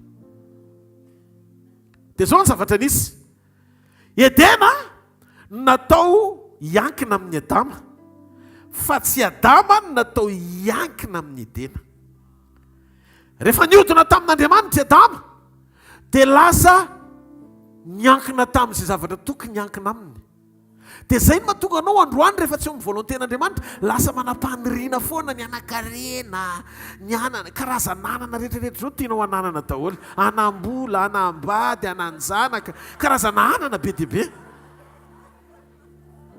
satria lasa manana faniriana te anana ianao hiankina amin'ny fananana sangalo taran'izay miaina akorotany devoly ilay izy dia zao very fitsaharana i Adama lehibe izay nazonona tao amin'ny andro ny fitsaharan'Andriamanitra mihitsy ny very tao amin'ny Adama tsisy tsony satria lasa tsy ilay Adama voalohany tena teo amin'ilay endrika nampitsahatra an'Andriamanitra satria efa namena ny Adama daholo ny fitantarana ny sa dia Andriamanitra nodikany hoe mitsahatra tsy hanao nininona ntsony izy fifa amin'ny Adama daholo plein pouvoir no nomena ny Adama tao Edena feno ilay izy ary voazo ny Edena rehefa teo amin'ny sitrapon'Andriamanitra Adama donc tsy mila misahirana ntsony Andriamanitra fa mahazo makapozy izy amin'ny sabatany fa rehefa very le pouvoir tao amin'ny Adama natolono an'ny Satana amin'izay dia lasa mivadika daholo ny zavatra rehetra le sa tokony niankina tamindray ny lasa niakinany satria voaroka tsy tao tsony izy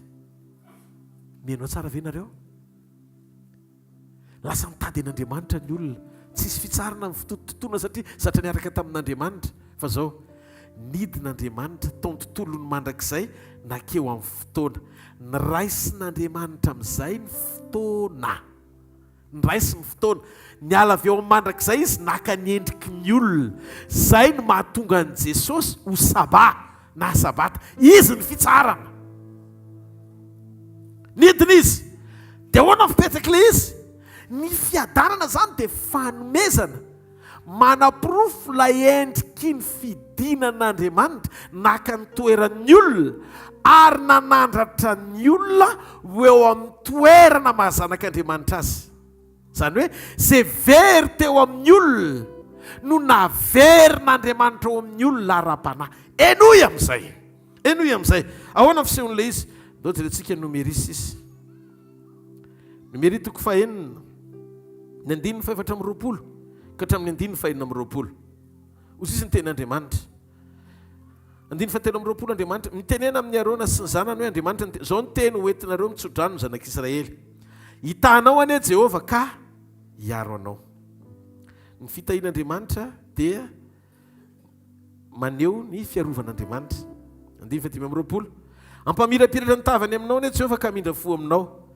dikany hoe mamindra fo Andriamanitra dia mampamirapiratra ny tavany izy aminao dia eto anandratra ny tavany aminao anie Jehova ka nomenao fiadanana hitanareo amin'izay ny fitsarana tsy andro fa ny fidinan'i Jehova tamin'ny endriky Jesosy naka ny endriky ny olona nanaiky ho faty zay le hoe nidina izy dia ianao napiakariny zany hoe le raha anao nampidininy Satana teo tahaka ny endriky ny biby lasa devoziny filana sy ny faniriana lasa ny esorony tsy ho ao intsony fa nyvonjeny ianao ara-panahy dia napetrany amin'ilay toerana mahazanak'Andriamanitra anao dia nidina sy nanaiky ho faty Andriamanitra apiditra n'ilay fitsarana amin'izay izy tamin'izy apiditra fitsarana naka ny endriky ny nofo nidina izy zay le hoe anandratra ny tavany dikany hoe manandratra avy any ambany izy no manandratra ny tavany ohatr'izao mamirapiratra eo amin'ny voanao izy mampiapita n'ilay famindrapo ary hitanao izy avy any ambony manrotsaka fiarovana zaranga tsy marety akavan'Andriamanitra misy zavatra tsy azonareo le izy raha azonareo le révélation dia tena hitehaka mafy kokoa nareo ho an' Jesosy zany hoe rehefa naka ny endriky ny nofo Andriamanitra nanaiky ho faty aiza moa zany faty zany any ambany tany nidina tany amin'ny fiaina tsy hita ny fiadanana zany tsy ampidininy avy any ambony amin'ny fametrahan-tanana fa ny raisina avy any ambany amin'ny endriky ny fanandratany ianao eo amin'ny toerana mazanaka tamin'ny famonjena ny olom-bavony zany dia olona nisitraka nahafatesan'i Jesosy dia izy izy anandratra ny tavany anandratra dikany hoe manandratra manao ohatr'izao zany izy mendrandra ny tavany ohatr'izao anandratra ny tavany aminao anie izy manao ohatr'izao ny tavany ka ianao nga any raha Andriamanitra zany miseza fiandrianana any an-danitra hoe anandratra ny tavany aminao izy ka menao fiata aminao anefa le izy dikan'izay nidiny izy nidiny Jehova naka ny endriky Jesosy nivokatry ny fahafatesany nandovatsika famonjena naka ny fahotatsika ny nanandratany atsika eo amin'ny toerana ambony zay natonga azy nanolotra ny aina izy anie nanome voninahitra anao zany hoe mahatonga n'Andriamanitra sary-piaro amin'ny fiodinan'ny olona fa maninontsika manamafo maninontsika manamafo Andriamanitra nidina ao amin'ny fiainatsika mba hahafahany manaisotra atsika tsy eo ambany ziogan'ny fahafatesana fa mampitoetra atsika ho isan'ny zanany malalany ifandray sy andovan'ny fiadanany zay mahatonga ny fanasa-tongotra nidiny Jesosy apiditra anjara raha tsy manaiky ho sasako ianao tsy anana anjara amiko ino io anjara io raha fahasoavana resina amin'ny fametrahan-tanana fa mifanomezana avy any ambony avy amin'ny ray ny fahazavana dia tsy misy anenenana mitsotsorika ilay izy dia azo raisina amin'ny fametrahan-tanana fanomezam-pahasoavana rehetra azo raisina amin'ny fametrahan-tanana dia ozy izy Timoty ozy izy Paoly tamin'ny Timoty ny amin'ny fahasoavana ozy izy zay noraisinao tamin'ny fametrahako ny tanako avy any ambony mitsotsorika fa amin'ny fiadanana tsy amin'ny fametrahan-tanana ny andraisana anazy fa amin'ny fanasa-tongotra satria fiadanana maneho ny endriky ny fidinan'Andriamanitra teo amin'ny endriky ny nofo anandratra anao dikan'izay rehefa manasa ny tongotra ao izy dia mampita fiadanana ao anatinao ny fiadanana dia miara-miasa amin'ny fanetretena satria ny fiadanana manandratra ny olon'Andriamanitra zany mahatonga antsika tsy mandeha tohatra rehefa hiakatra ny an-danitra zany misaonan'Andriamanitra mbola mandeha tongotra mbola tsy miveriny Jesosy zany dia miakatra amin'ilay tohatra fotsifotsy be iny ianao makany an-danitra fa amin'ny fiverenan'i Jesosy ascenseur ny akaranao satria tsy isy tohatra tsony fa miakatra eo amin'ny rahoan'ny lanitra isika ary mitongotra tsy nampitana fiadanana tsy afaka miakatra amin'ny ascenseur zany hoe miatrika amin'izay tsika miala eo amin'ny tohatra fa miditra eo amin'ny ascenseur fa namasona lalina mia lalina le izy fa tsika aloha tsy hanao an'le hoe zay tokoa lesiny lalina tsofiny jiro dia ndeha atory fa misokatra amin'ny fanamasiny tsara tsika misokatra amin'ny fanamasiny tsara tsika azonareo ve ilay zavatra pitaina taoreo tsara ny tanan'izay mandeha azonareo amin'izay tsy ao ambadiky ny andro ny sabà fa Jesosy Kristy ny sabata rehefa ao anatinao Jesosy dia misy fitsarana ao anatinao ny tena sabata fifadinany ratsy ozy Jesosy fa izy mety kokoa amin'ny andro sabata ozy izy manao ratsy sa manao soa dikan'izay Andriamanitra mahitsy be Jesosy tao amin'ny fampianarana hoe ny sabata fa fifadinany ratsy ka ianao zany tsy hoe isaky ny asabotsy eny ianao mifadiny ratsy fa raha ao anatinao le fitsaharana Jesosy Kristy dia natao hifadiny ratsy ianao satria tsy afaka hanonona ny anarany ianao raha tsy miala amin'ny ratsy dia ozy ny bokin'ny Timoty zay rehetra miantso ny anaran'i Jesosy dia aoka izy hiala amin'ny amen mila miala amin'ny faharatsiantsika zareo masolo kekinao miala amin'ny ratsy hoe fa tsy miaina amin'ny faharatsiana mandeha amin'ny sitrapon'Andriamanitra hoe fa tsy mandeha amin'ny sitrapon'ny nofo ozy Jesosy ny fanahy mahavelona fa nofo tsy mahay manao na inona ny teny izay lazaiko aminareo dia fanahy sy fiainana amen dia amen halleluja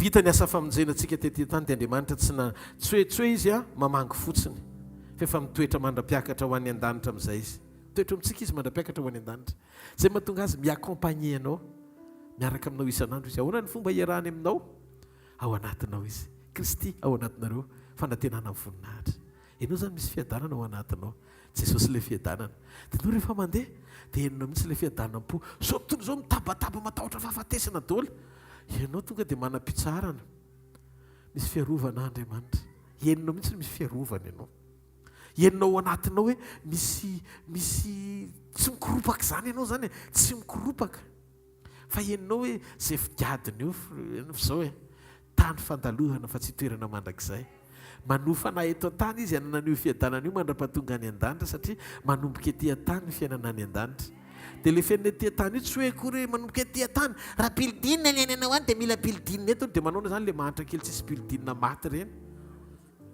ahoana zany reny fa za teteny aminao fa misy Lazarosy mantra ny tratra ny Abrahama misy mpananka ny ratsy fanahany amin'ny elo donc zany mila mijery tsika hoe tsy fananana amin'ny problème hoe manan-karena ianao namantra fa mitoeponao mipetrenan'le izy ianao ve mifikitra amin'ny zavatra ny tany sa mifikitra amin'Andriamanitra ianao ve manao sampy ny zavatra ilainao ka mbola tafapetraka anatin'ny fanangejan'ny nofo sa efa miainao amin'ny ara-panahy manateraka ny sitrapon'Andriamanitra zany rehetrarehetra zany zany rehetrarehetra zany baraingo daholo no zany tsika eto tany natao hiaina ny sitrapon'Andriamanitra zay zavatra manandefo io tsy misy hoe hitorika ny anina ianao hoe ianina tena tsy mety mihitsy ny ataony ianina mandiny tena zaranao raha mbola misy za zao misy olona mitoroka misy taona mavesatra be eniko misy zany misy olona mitoroka zako ary izy tsy marina akory fa mandiny tena ahoana ny fomba tokony ataoko Andriamanitra mba hijoroako amin'ny position'ny olona tsy ho tafitohana mihitsy fa matoko ho tafitohana misy kely tokony esorinao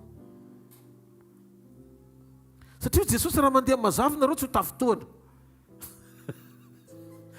zay mahatonga Jesosy miteny loza ho an'izay viany fanafitohana fa loza koa ny olona mora tafitohana satria ny olona viany fanafitohana sy ny olona mora tafitohana mitovy ihany le mora tafitohana nandeha tamin'ny maizina le manafitohana nanapika jiro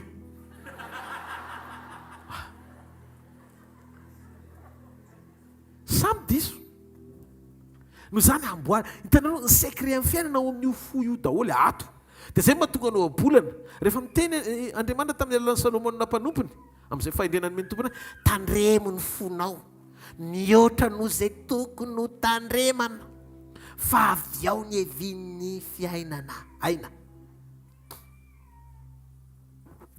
fiadanana ny tokony ho hitao, fitsarana ny tokony ho hitao.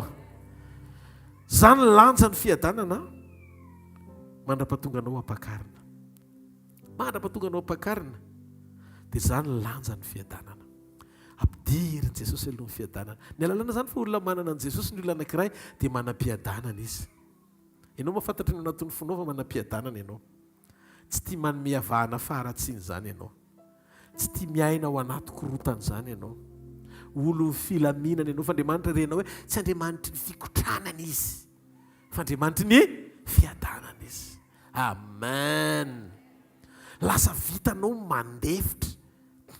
Antony tsika eritreritry firy taona no nanompo an'Andriamanitra? 5 taona ao an-trano ve mbola anao ihany ny fitenenana farany hatramin'izao? Tompon'ny fitenenana farany ihany ianao, tsy maintsy ny hafa mandefitra zany fa anao ny fitenenana farany hoe vingitra hony izy ary raha tsy tambatambazana dia tsy misy filaminana. 4 taona mandeha ny sekoly latsinainy, sekoly talata, sekoly alarobia, ary sekoly zoma. Attention, sabotsy cadeau. Fa zao rehefa tonga ny alahady, rava ny fivoriana, mbola mijoro ihany. Tsy ekeko mangirifiry amiko. Raha olombelona efa nasehoanao zay tsara, zay tsy izay ilainy Jehovah aminao, dia ny andeha amin'ny fanetretena ny ho tia fahamarinana. Amen. Andefitra sy hanompo an'Andriamanitra ao amin'ny fanetretena. Efa nasehoanao zay tsara sy izay ilainy Jehovah aminao, dia zao ihany ny anao ny marina. Jerena masonao akaikinao, ianao hoe iny zavatra efa nasehoanao. Misy Andriamanitra tsara izy io, ary io ny zavatra ilainy. Ianao moa manan-javatra ilaina aminy dia mba omeo aloha izay ilainy hoe. Ny zavatra ilainy hoe tsy zavatra sarotra fa azonao omena. Zareo masony toetra kely. Zao ihany, zao ihany. Ny anao marina hoe. Zareo tsara izy, ny anao marina tia famindrapo, fa tsy hoe sendrasendra mamindra fo. Manana plaisir mamindra fo e. Dia zao ny anankiray hoe anaraka an'Andriamanitra ao amin'ny fanetretena. Halleluja, halleluja. Dikany hoe manetretena, vitanao mandatena. Misy zavatra tsy rariny dia mangina ianao, misy zavatra tsy mety misaotra an'Andriamanitra ianao. Fa raha mbola ny andotoko-piainareo menakavy ao an-trano, tatasika nalahelo mibetsaka, angambonareo vao maly mitonga teto amin'ny hvkl. Vao maly. Fa raha elaela kosa nefa mbola tsy miova, dia roviana zany no atao jobily fankalazana io toetra io sinareo. Tsika sinareo zany. Vo eny ny tenao ratra no mivoaka avy any. Matoa ny olona mahatsapa ratra avy aminao, mizara ratra ianao zany, maratra. Ianao tsy afaka ny zavatra tsy enananao zany. Matoa ny olona mahatsapa fitiavana miaona aminao, dia misy fitiavana ianao zany. Le zany tsy afaka teny zareo mihitsy ny tsy mahay mandray fa za tena be fitiavana. Raha ny fitiavako, za tena olona ohatr'ireo. Tsisy olona nanome nota ratsy ny tenan'izany. Dia voly farany izay ratsy fa rehefa ndresaka Andriamanitra hoe taizy ianao, dia mba manainyodikotiny izy satria te ho tsara eo masina. Nandehandeha teny tontolo teny fotsiny mba nitsangajangana teny. Nefa izy amin'io mialina amin'ny joba. Toy izy Andriamanitra hitan'Andriamanitra ny tompony, efa nita ny joba mpanompoka angainao, fa tsisy oatra azy ny ambony tany. Zany hoe vao mainko nitokafan'Andriamanitra ilay mpanompo tiany. Vekitra amin'izay mivoaka amin'izay le aratsiny hitanareo. Le aratsiny zany ezanao afenina fa miboaka foana io. Dia ianao ny variana, ianao tena dio tena be nefa manodidina efa mahita hoe ratsy ianao. Dia manina raha bebaka fa tsy manamartena.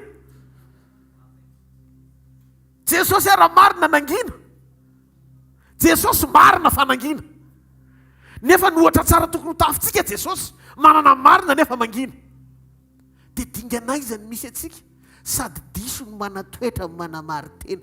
Dia rehefa tonga koa le teny pahamarinana manitsy ianao, dia ianao indray lasa misavovona be ohatran'ny coton. Dia anahoana ihany ary tsika ty. Dia hozy jesosy misy zavatra efa tiako atao be programma. Jesosy nefa manao ohatr'izao ataoko izao mihitsy. Tiako programma ty fa tiako atao aminy. Dia farana izy nanoratra, ry Jerosalema mantsy anao zany, efa ela te ambombanao tahaka ny fambomba ny renina koa ny zanany, fa maninona ary ianao tsy mety. Toetra. Za tsy hita rehetrarehetra, fa amboary aloha ny toetra. Za manana ny rehetra hozy izy, fa midiova vazavo rehetra.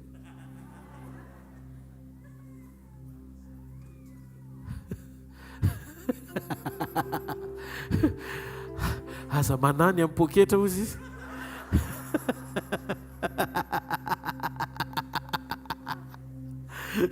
Atsary no mitsetsetra.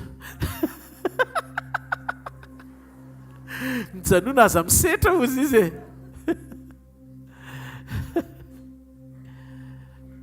Tena mboary aloha ny toetra, izay ny tena marina. Androany maraina hitantsika Andriamanitra. Mino amin'izao fotoana izao fa ampy antsika izany teny izany. Azonareo amin'izay ny fiadanana ao anaty fiambonana. Tena mamy e. Raha azonao sura fa tsisy fanontaniana intsony hipetraka hoe ahoana marina pasterany amin'ny sabata. Sabata tsika isan'andro. Tsy mahazo manao ratsy isan'andro tsika fa tsy hoe sabotsy ihany. Mahazo mampirehitra ny afo ny fanatsika isan'andro. Fa tsy hoe rehefa sabata ihany vao mirehitra, vao tsy mirehitra ny afo. Tsisy fitsaharana intsony mandrapavitan'Andriamanitra ny sitrapony eo amin'ny fiainantsika. Mandrapatonga antsika ny an-danitra, dia izay mahatonga Jesosy miteny tsy nitsahatra izy. Izany hoe fitsaharan'Andriamanitra izany misotro sy mihinana izy amin'ny fitsaharany. Fotsi izy tsy hinana ny vokatra mitony voaloboko tontsony ao izy mandrapatonga anareo amin'ny fanjakany raika. Izany hoe tsy akitsahatra Jesosy zany mandrakandroany mbola miasa foana izy, miasa amin'ny alalantsika izy, dia mameo fitsaharana izy fa ianao tsy mpanota intsony. Ianao zany matoa irahana andeha hitory filazantsara, dia azo antoka zany ianao fa olona tsara. Mba mitiafa mafy moa an'Andriamanitra. Ampy izay no hoe efa nampiasain'Andriamanitra ositra, ositra, ositra, ositra, masositra. Ositra fotsiny, ositra. Isaky miasika ositra foana, za tsy fa valon'ositra. Fa aza mampiasa an'Andriamanitra fotsiny. Mety eza ho ampiasain'Andriamanitra. Ao anaty communion, ahitsino ny relation, mba ho tonga champion, andesy tourbillon.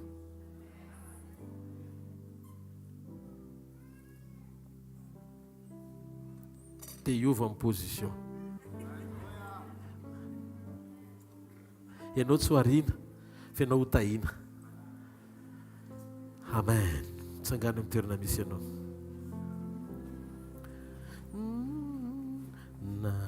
Natsanganao zanakao ao, nantsoinao zandrinao, fa mbola mpanontaono efa nanolotra ny aino ianao. Inona no ataoko Jesosy eo, inona no avariko anao e, tsy mbola nahita fitiavanao lehibe toy izao. Mbola velonao, sono faniriko hitsaokanao, ny antony fisiko hitsaokanao.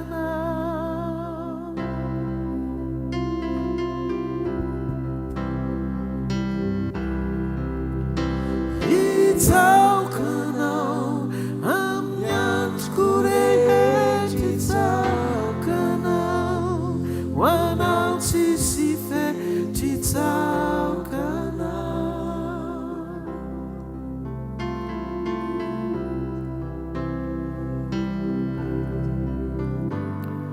avaosiko any fomba fisainako hoe ho fonenana maminao mba omby anao ny fiainako hoe anaovanao zay tianao atao tamana ianao Jesosy io tsy ho teritery an'eny fanahinao hitaro ny foko makasika anao ny ambola velonao zao no faniliako hitsaokanao ny antony fisiko hitsaokanao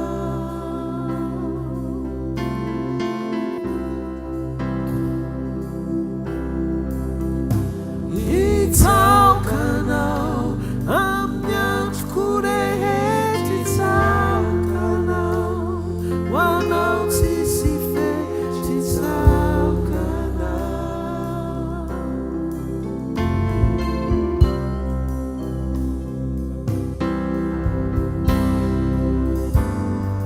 Jesosy io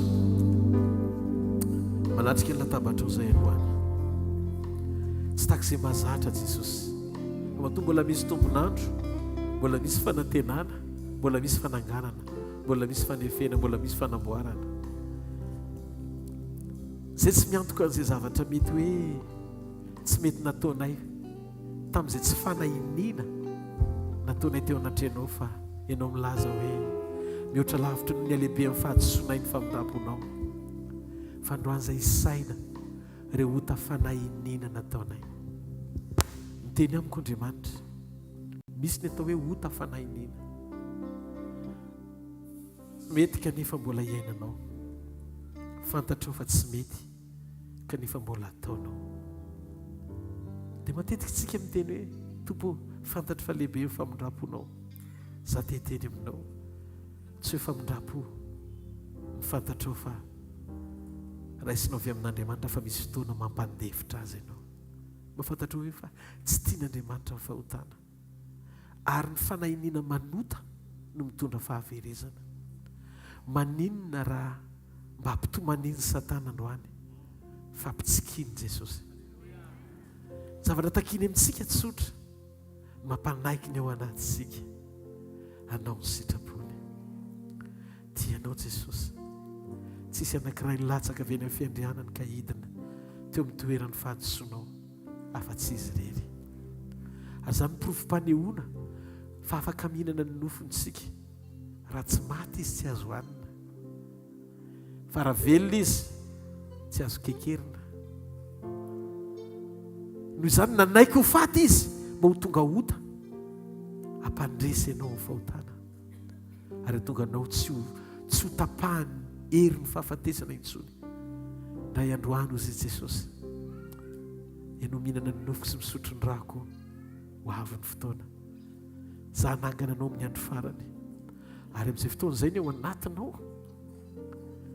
tsy ho nofo mora aloha io intsony fa hitafiny tsy fahalovako mitovy endrika tamin'izay endriky nitsanganako no hitafianao zany no mahatonga amin'ny programme anao dia ny androany hihinana ny nofoko hitafianao azy sy sotro ny rako mba hikoriana an'izany ao anatinao fa ny nofoko ny tena fihinana ary ny rako ny tena fisotro vavakisika androan'izay Jesosy manantona anao tsapanay fa raha hihinana izay ny tenanao sy sotro ny ranao dia tianao izay tsy sotro sy hihinana an'izany amin'ny tsy famendrehana ndreto izay mitondra ny fiainanay sy mbonay manontolo ao anatrenao ianao ny lasa fa raha mbola isa vela dia misy antenainany aminay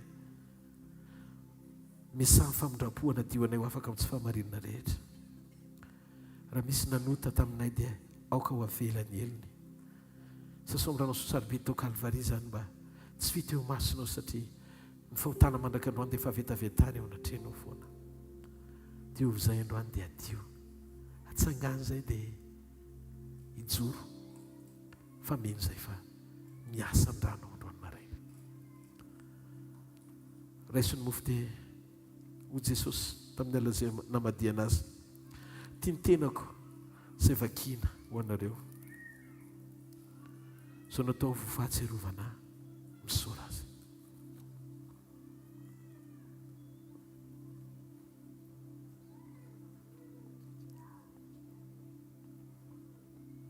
Misaotra Jesosy fa ilay ny vakiana mialohan'ny fotoana makina ny nofonao no nohaninay izay manondro ny tenanao sy ny firaisanay tanteraka ara-piombonana tamin'ny diakapika izay neretanao ka nahavaky ny nofonao ho tonga fanasitranana anay. Misaotra fa mifanahinay koa sitraninao, ny ainay sitraninao, ny fo rehetrarehetra izay brisena potika na reraka naketraka aoka ho amboarina izany androany Andriamanitra, aoka isy fo vaovao androany maraina, aoka tsy tena hoe mafy be aminay mela eloko izany fa tonga fifaliana ao anay, aoka tsy ho reraka ny ao anatin'ny fonay ka ho ketraka noho ny faharatsiana fa hijozaina ny famindram-ponao ka hiteny ao anatinay hoe mety izay rehefa mety ianao. Sitraniko ny marary rehetra androany, aoka Tompo porofo eo amin'ny fiainanay androany maraina fa mitondra fahavelomana ao anay ny nofotrao, aoka izay fiainana rehetra maty ao anatinay ao istopy amin'izay ny fahafatesana fanomboka hiasa ny fahavelomana any mitova ny anatinay rehetrarehetra any, ny eo amin'ny fiainanay eo amin'ny nofonay momba anay iray manontolo hoentinay eo anatreanao apetraka hiatananao ny rehetra momba anay Jesosy hoko mariny eto izany androany amin'ny anaran'i Jesosy Kristy avy any Nazareta. Tahaka izany koa ny fanahinay ny raha dia maneho fiombonam-panahy satria maneho ny herin'ny famelan-keloka ny asa amin'ny fiainanay. Hoy Jesosy tia ny fanekena vaovao sady mandrakizay izay nalatsako anareo ho famelana ny fahotanareo. Maso ny fanahinay ny famelan-keloka satria raha tsisy famelan-keloka tsy misy fiainana. Hoy Jesosy raha ny fanekena vaovao nalatsako anareo ho famelana ny fahotanareo ka novinareo mihinana amin'ny mofo tsy misotro amin'ny kapoaka manambara ny nahafatesako ianareo mandra-piaviko misora azy.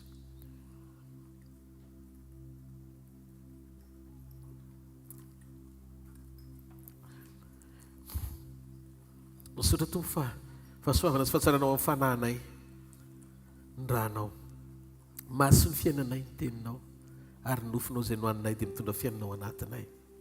Misaotra fa vavolombelona ngeza be eo anay izany, maneho aminay fa tianay ianao, maneho aminay fa ianao ny rehetra momba anay.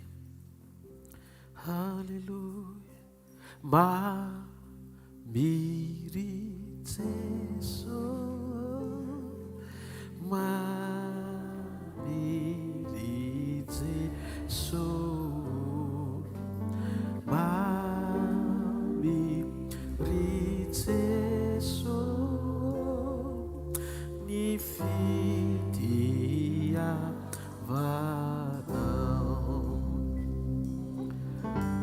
Jesosy pitianay, maminay ny teninao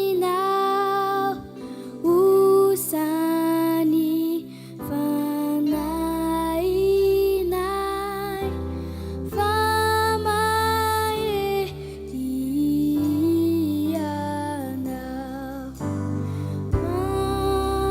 mamiri Jesosy, mamiri Jesosy, mamiri Jesosy, ny fitiavanao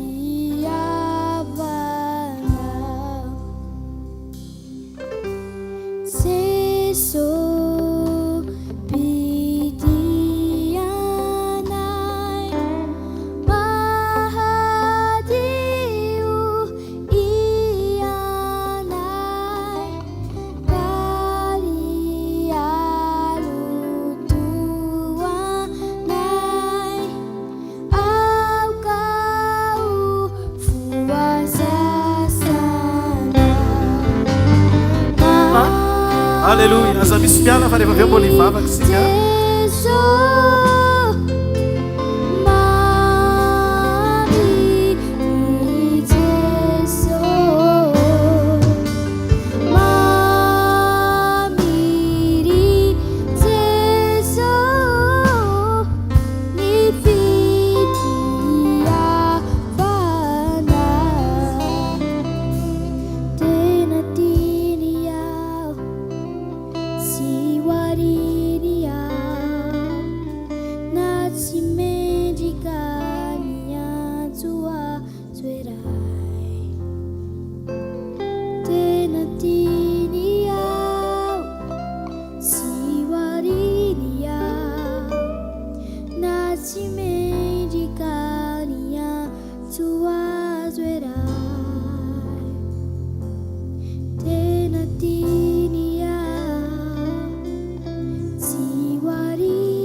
Alleluia.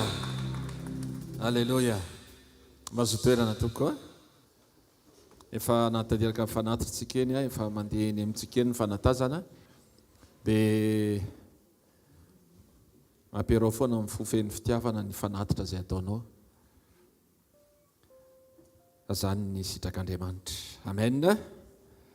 Fotoanantsika rehefa aveo aloha izany mba mijanona kely izay manentana manokana ny olona rehetra izay tena manana fitiavana fo ho an'ny radio. Misy manana fo dia misy manana feo. Misy tsara feo be ato rehefa mba sendra mandehandeha iny zay dia misy tena tsenkirintsana tsara be mihitsy. Ndao hiara hiasa aminay amin'ny radio. Ankoatran'izay misy manana fanomezam-pahasoavana hafa. Misy tena hoe manana talenta hafa mety afaka mifanohantsika amin'ny radio antsika satria mba tsara mba tena hoe voninahitry ny tompo mba mivoaka tsara daholo ny zavatra izay aniran'ny tompo antsika alefa ao dia mba mijanona rehefa avy eo izay manana an'izay fitiavana izay manana an'izay talenta izay dia mba manatona ny pasteur Jao tsika izy io manangatanana tanany roa miaraka amin'ny tongotra ilany eny toko. Tsy hitanareo any fa zany nahita dia tantaraiko fotsiny fa mba manatona azy izay mba manana an'izay fanomezam-pahasoavana sy manana an'izay fitiavana izay dia rehefa avy eo araky ny nambaramaly dia miaraka mifampitantantsika makeny Antaninarenina misy an'ilay street gospel. I pasteur Njiva zao fa lasa ny azakazaka any miandry antsika any izy. Dia tena entsika ny araka iteran'Andriamanitra, iaraka ny voninahitra an'Andriamanitra, tsy homenatra ny amin'ny filazantsara fa hitabataba mafy be ho amin'ny filazantsara. Amen. Tena eny Kalamanjana eny tsika niaraka ny eo an'izany. Tandremo zao misy tsy hitako. Eny fotoana zany. Eny tsika mihaona. Voninahitra ny tompo. Fotoana tsika amin'ny latsinainy tsisy miova. Etsy amin'ny street, etsy Super U Analakely, 2e étage. Anaty trano iray tsika amin'izay fotoana izay hianatra tsika. Hianatra tsika. Hianatra n'izany tena atao hoe hiaina hiaraka amin'ny tompo zany. Ny latsinainy manokana sekolim-pamana olana, ny talata sekolin'ny tokantrano, ny alarobia talata sekolim-panasitranana, ny alarobia sekolin'ny tokantrano sy fitahin'Andriamanitra. Amin'ny fitora ka hatramin'ny valora sasany. Mbola manentana foana ihany koa ho an'izay mety tsy afaka mijery an'ilay hvkl-events. Ho an'izay avy mijery an'ilay hvkl-events dia partageo ilay hvkl-events. Misy 90 isan-jato antsika 390 isan-jato eto tsika manao Facebook eto. Dia reny mampita ny fahatsaran'Andriamanitra daholo. Dia mba zareo rehefa mahazo e. Amen. Dao tsika hitsangana ary. Fotoanantsika amin'ny zoma eto amin'ny 4 ora. Voninahitra tompo dia sabotsy eto ihany koa. Alleluia. Injiro ty aloha anaran-tananao ray amin'ny anaran'i Jesosy. Sambatra izay manana anao. Ary eo akaikinao no mahatsara anay. Eo akaikinao no mitondra fiadanana. Eo akaikinao no mampitsahatra anay fa raha lavitra anao zay dia mikorotana amin'ny fiainanay satria tsy mahay manao ininona zay. Misaotra raha eo. Androany koa zay mbola manatanteraka anjao fafolo-karena sakrifisy anatanterahana ny asanao ny fanatitra tompo. Raiso voninahitra ny anaranao zany ho anitra kasitrahana amin'ny anaran'i Jesosy Kristy avy Nazareta tahiony tsirairay avy. Aza vela izy diso anjara foana Jesosy misy tianao ane eto da eo izy amin'ny anaran'i Jesosy. Amen. Dao tsika tiaka mafy voninahitra ny tompo. Alleluia. Afofany amin'ny lanitra ny tandreo dia ndao tsika hisaotra an'Andriamanitra mifotsika manontolo. Manana mpanjaka feny voninahitra tsika. Izy no ndreny fiadanana. Izy ny tompon'ny tompo sy mpanjaka ny mpanjaka. Jesosy no anarany. Mba fantatrao ety tamin'ny pediny ianao misy fotoana latsaka ny ranomaso satria mafy an'ny ataka indraindray fa ozy izy hoe amin'ny fotoana iverenako dia honerako. Ozy izy tamin'le samaritana tsara fanahy le nanome fanoharana ny tena no toy ny samaritana izy fa tsy jiosy akory le nikarakara n'le marary teny an-dalana. Ny olona milaza fa manana foan'Andriamanitra nandalo fotsiny fa le samaritana nynaka n'le marary nitondra azy tany amin'ny hôpitaly. Dia ozy izy hoe zao a tsy manam-bola akory io rangahy io fa izy tamin'le tao amin'ny hôpitaly karakarao tsara izy dia ataovy ny facture fa rehefa verina honerako. Mba fantatrao misy zavatra tsy honerany eto an-tany fa honerany mandrakizay. Ary ninona zavatra mety hoe lalovany eo amin'ny fiainana dia ozy izy Jesosy hoe rehefa miverina honerako. Tsika manam-panantenana fa hiveriny Jesosy ary zany mahatonga antsika tsy manao nono foana amin'izay zavatra mety hoe mety ataony zao tontolo zao dia hiteny hoe ny olona rehetra ohatr'izany toly. Tsy manao fanao ny olona rehetra tsika fa manao izay mahafaly an'Andriamanitra tsika iombona mifankasitrahany mandrakizay. Misy mpanjaka manatriketo zokafiny fo andray azy ny fiderany no anjakany ny fahasoavany no anenikyantsika. Izy mandala ireo enta mavesatra ireo amboa rehetreo atongony misy anarana ambony andarana rehetra Jesosy Kristy mpanjakany mpanjaka.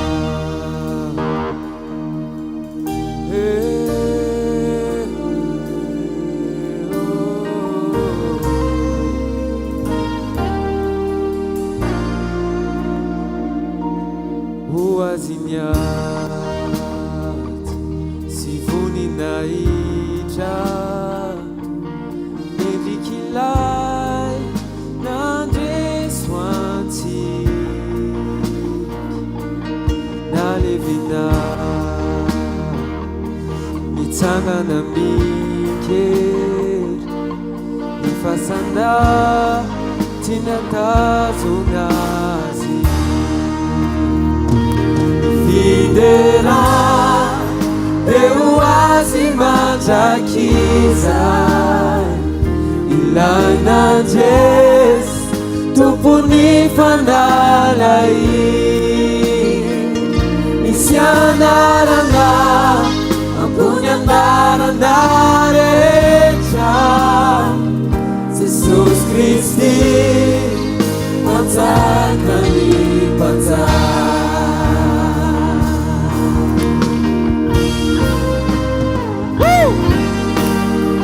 Hallelujah! Vela Jesus! Urakura kama pewas!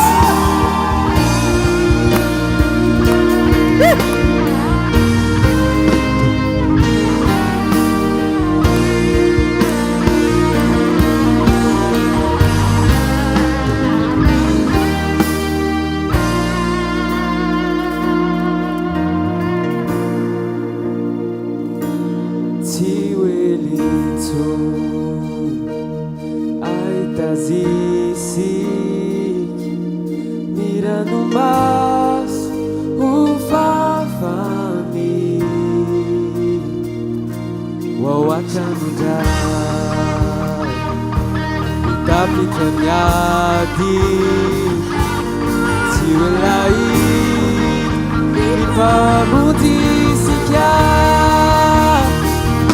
izimanda ireweta magesacha irewangwa reje watuduni isiandaranga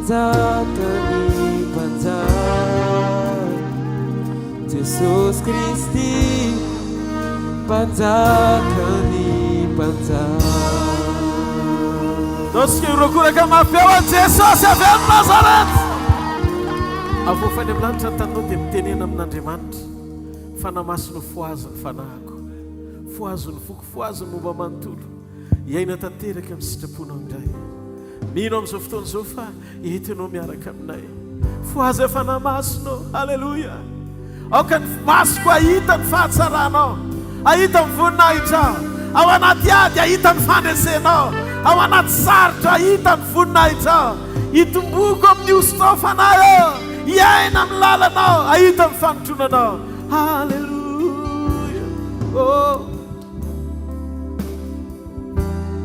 Voazy aho fanahy masino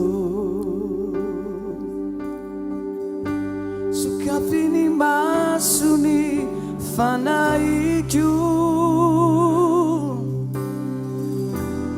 kasio fenoy usury aminy usutrao aho fa te fo ahitanao Voazy aho fanahy masino sokafiny masony fanahiko akasio fenoy usury aminy usutrao aho fa te fo ahitanao Voazy aho fanahy masino sokafiny masony fanahiko kasio indray feno usury aminy usutrao fanayo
sokafiny masony fanahiko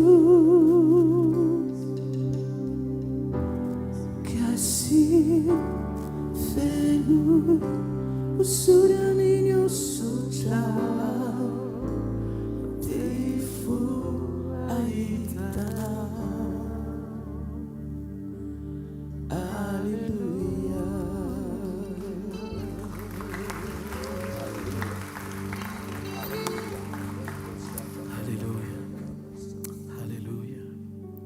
Dotsika no fofantanantsika ny milanitra isotra n'Andriamanitra ny fontsika manontolo makasitraka no zay Andriamanitra oka ny fanahinao ameno anay mandrakariva oka ny fahatsaranao eo amin'ny fiainanay mandrakariva oka izay iaina amin'ilay fiainam-baovao olona tena novonjena iaina sy ombona amin'ny sitraponao mandrakizay halleluja ianao ilay tompony hery tompony fahefana tompony voninahitra tompony fahatsarana raisy ny voninahitra manao reny mandrakizay manolotra izay ny satroboninahitra sy ny amboaram-pahatsarana rehetra amin'ny fiainanay hoe ho atongotra ao Andriamanitra tahaka ireo loha olona 420 teo anatreny seza fiandriananao makasitraka sy mamivonahitra anao zay oka ny fona sy ny fananay anaiky koaka eo anatreny fanatreanao mba ho velona ho anao zay ho velona ho anao mandrakizay teniny tia tany ahita olona ianao ahita fanahy velona iaina sy joro amin'ny programa sy ny sitraponao mandrakizay oka ny rehetra eto androany andray kasika avy amin'Andriamanitra oka ny fanahintsika rehetra isokatra ahita ny fahatsaran'Andriamanitra amin'ny zavatra rehetra iainantsika ny fiadanan'i Jesosy mihoatra no fahalalana rehetra mitoetra sy anapaka ao anatinareo ani raiso ny fahasoavana sy ny fanasitranana avy any ambony akasika ao anatinareo ny fananareo ny ainareo sy nombanareo ray manontolo aoka ho sitrany ianareo aoka ho afaka ianareo aoka hita ny voninahitra Andriamanitra ianareo aoka hita ny lalana misokatra ianareo aoka hita ny fampahitana fity avy aminareo aoka ny lafim-piainanao ray manontolo ho azonina sy tombo mandrakariva ao anatin'izany fahatsarana zany raiso ny fitobahan'ny fanahy mikery ameno anao ny fiadanana androsinao ny fitsaharana iainanao amin'ny fahalebiazana amin'ny anaran'i Jesosy Kristy avy any Nazareta. Halleluja, halleluja.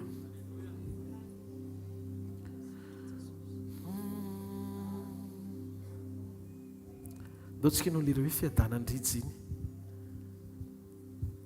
iny ataontsika sady ametraka ny tsodrano arinan'izay fiadanana any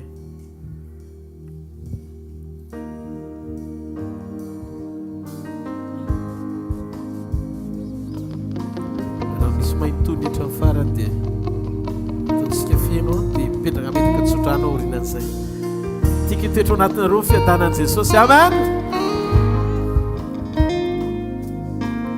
Napaka eo fiainantsika tsara avy. Halleluja.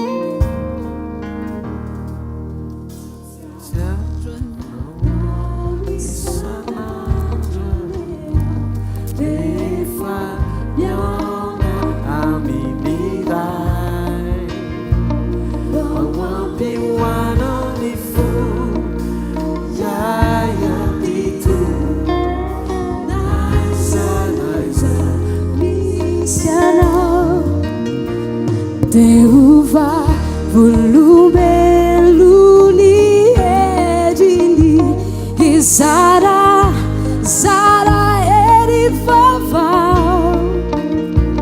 Derruba nasilitan Tudanya zafanna Mandera liza tutuliza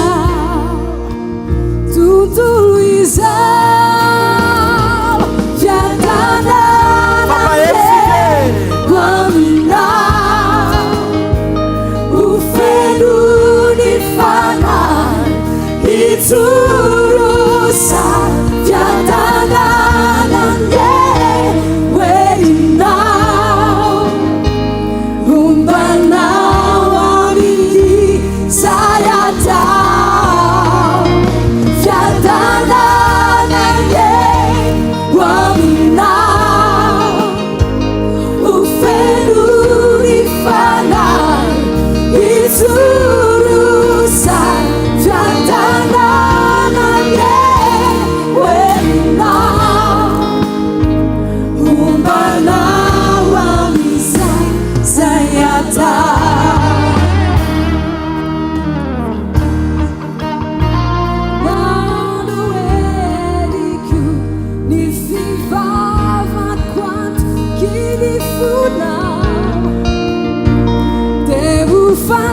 Fanasiditan Tudanya Zafanna Mandera Liza Tutuliza Denifa Lavana Nueriku Nivava Funa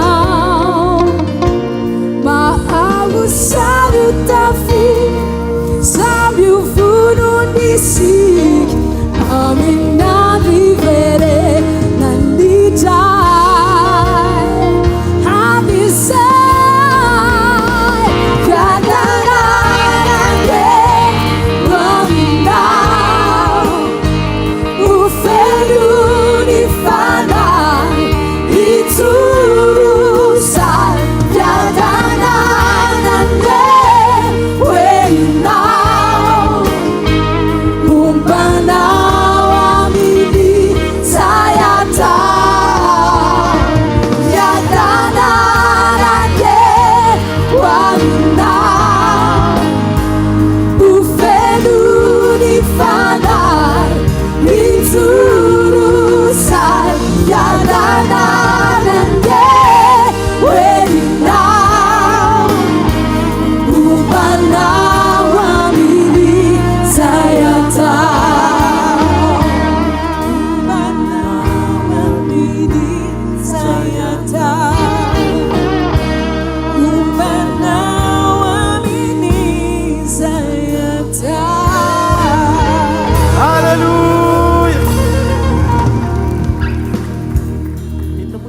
very le hira misy an'le hoe sady boninahitra eo an-tongotry alefa sy mendrika indrindra tena ieniko ato anatin'ny foky le izy fa zafaty ohatra ny teny fanamasina hoe ndao tsika nyme famendrena ao an'Andriamanitra amen anolotra ny fiandrianana sy ny sady boninahitra eo andohantsika izy mifaly hoe tena ny fahatsarana rehetra eo amin'ny fiainany dia ho atolony eo an-tongotry Jesosy androany maheno hoe raha tsy izy sy noho izy dia tsy ohatr'izao tsika ndao tsika nyme ho anazy an'izany a miaraka amin'olona efatra am'roapolo any an-danitra manatrika ny seza fiandrianan'Andriamanitra iteny ny tompo ny rehetra amiko ny fahatsarana rehetra amiko eo an-tongotra ao mandrakizay halleluia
Chiara,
Halleluja.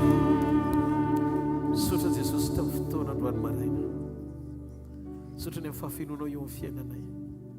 Tena tianao tahaka ny fiakofan'ny fonay sy ny ao anatin'Andriamanitolo koa ny ampanekena ny momba an'Andriamanitolo ho anao.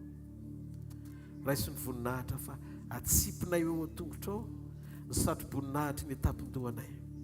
Izay ianao ihany nametraka azy Andriamanitra. Ho alefanay izany eo an-tongotrao.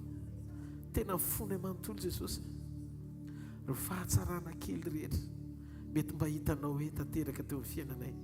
Tsy avy aminay izany fa avy aminao. No tsy famendrenay koa dia afangaronay ao anatin'izany daholo. Fandroany izay anandratra anao fotsiny ilaza hoe masina, masina, masina Jehova tompony maro.